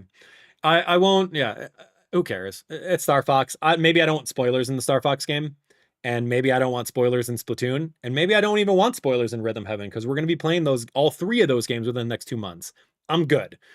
Go to the Nintendo's official site and go watch their Nintendo Direct whenever you want to. So yeah, that's it. Nintendo Direct. I'm trying to find like a Nintendo Direct screenshot. Don't download Nintendo today. Stop it. Anyway, guys, yeah, that's I think we're gonna be done. I think we're gonna be done right now. I gotta go get some breakfast and maybe DoorDash some actual sushi or something like that. You guys are so nice to me. Thank you so much. Too good. Yay. What's up, Wee? Good to see you. I'm trying my best to take care of myself. I got a lot going on, so yeah. Yeah, a lot of cleanup. You know, when you lose someone that passes away that you're fully responsible for, there's a lot of cleanup that you got to figure out. Clean up stuff, clean up things, clean up everything. So that's it, it's a tough one. Oh. Yeah, so thank you. And like I got to figure out all the funeral stuff, how much that's going to end up costing. There's just a lot of end of life things you got to spend money on, and that's not cool. So I may have to do like another like t-shirt drive, honestly, to get some more funds to pay for everything. So we'll see. We'll see on that. I'll maybe make an announcement later, but that's super helpful, all of you guys. That's so helpful. But all righty, guys, but I don't want to bring the mood down. We had such a great morning. Let me deal with that stuff. I'll deal with it all. Don't worry about it. But we've got some new beginnings happening, which is perfect. And I think that 2026 is definitely going to be a great year for us. I'm getting back into, reclaiming my childhood with Pokemon cards. That's been super fun and like really therapeutic for me to like, rip some packs, put them into sleeves and organize them in binders. And essentially, go to TCG Player and buy some singles here and there and like have them ship. And then, I've been, working through said kind of hard feelings and or depression with, looking forward to receiving mail, right? Like I would order cards from all these vendors for these singles for the sets that I'm missing. And then like I would be able to walk over to the mailbox and, grab the little envelope that has my name on it, and then open it up, take a card out, put it in my catalog, give the person feedback, and then put it inside the binder and be one step closer to master setting a Pokemon card set. So I've been doing that the last couple days, just kind of, just cooling down from the events that have been happening. So I'm getting back into Pokemon cards. I think that right now it's like, I just really want to play games that I want to play. I think I just have to rip the Band-Aid off of Yoshi and the Mysterious Book. I just have to rip the Band-Aid off. I'm not enjoying the game because it's not for me. It's not for anyone over like 6 years old. It's not for me, but it's for a parent that has kids. So like, it's been dreading me. It's on my shoulders for a long time. We're just going to rip off that Band-Aid, finish it off. We're going to play Rhythm Heaven. Snivy and Pip lent me their copies of the DS game and the Wii game. I got my Wii U over here. I got my capture card ready. So we're going to play those games. And then like, I think the best way for me to heal is just to be with you guys and all of you guys that care about me. So that's probably what's going to be it. So thank you. And then I'll use some DoorDash to order some sushi every now and then whenever I remember to eat.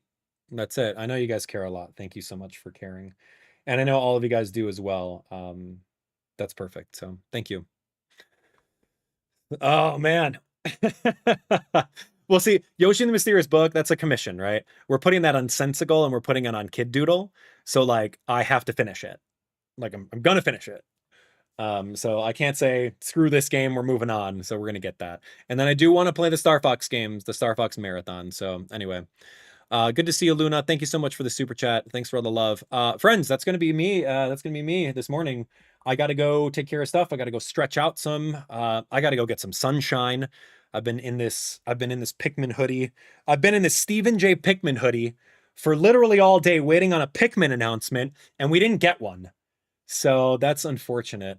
So I'm going to go get some sunshine. You can see right now that the sun is actually blinding through my setup over here. You can see the shadow, a little shadow over here if you're paying attention to it. But I got to go get some sunshine. I got to work out. I got to go for a walk. I got to do all of these things just to keep my mental and physical health going in these times, which is great. So yeah, allow me to do that. And thank you guys so much for watching. Friends, that's going to be it for me today. Thank you so much. Let me know your thoughts about the Nintendo Direct. I know I said earlier I wanted to do the Treehouse, but I don't need spoilers, and you can watch that. I don't need that running. Let me know what you guys think. I bought some museum lights for pretty cheap on Amazon. So they're going to be like little battery powered lights that are going to shine down on the cards, like a little museum. So I'm going to install those a little bit later on today. I got to do some cable management over here. I pulled off that brooding cave wallpaper that looked like bricks, but I left it on this wall because this is an amiibo wall. And if it's made out of bricks, it has to keep the wall texture, which is great. So I pulled that off. I don't know what color or anything I'm going to paint that or anything. Maybe I do like a mural or something like that. I have no idea. But I love the cards. These are the AbdallahSmash cards. In case you want to help support, go pick up a card. The Rhythm Heaven one is the June one. But yeah, I really got to take care of some stuff. So friends, maybe you might see me later on today doing the Star Fox demo. We'll see. Can't commit to that, but we might do it another time. So I have to finish Yoshi. I got to start Rhythm Heaven, and I got to start the Star Fox Marathon if I can get that going. But I'm glad I was able to show this off. I don't know if I've ever shown this off to any one of you guys before. So this one was a long time coming. I got this over 10 to 15 years ago. It's great. Okay, guys. Thank you for all of the, whatever this is, the gifted hearts and everything like that. Thank you for the super chats all throughout the day today. Love that support big time. It was really cool to see all of you guys with the with the support, with all of that. I loved hearing all of your different predictions. We had a lot of things going on, man. So let me just quickly say thank you to everyone that did some super chats on here.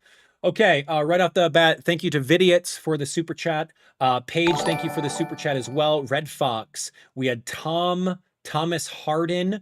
Welcome, he became a member as well. Namikolo with the super chats. Noirad, Red Fox again. Noirad, Gusto, good to see you. Thank you so much. Kanan with the super chat. Protagonist Jalen Gold. Last Yakuza with the super chat. Namikolo again. Welcome, Geek Neuro Spicy Gaming. We had Sam Clifton, Namikolo with another super chat. Again, we have Nami, Luna. Thank you for the jewels, Red Dragon, and Lol Rachel, and Say Hi. Thank you guys, all of you guys, for the support. Shout out to the mod team and chapter team for that generous gift. And all of you guys watching at home, thanks for watching with me. So we'll see you guys later. And yeah, we'll go for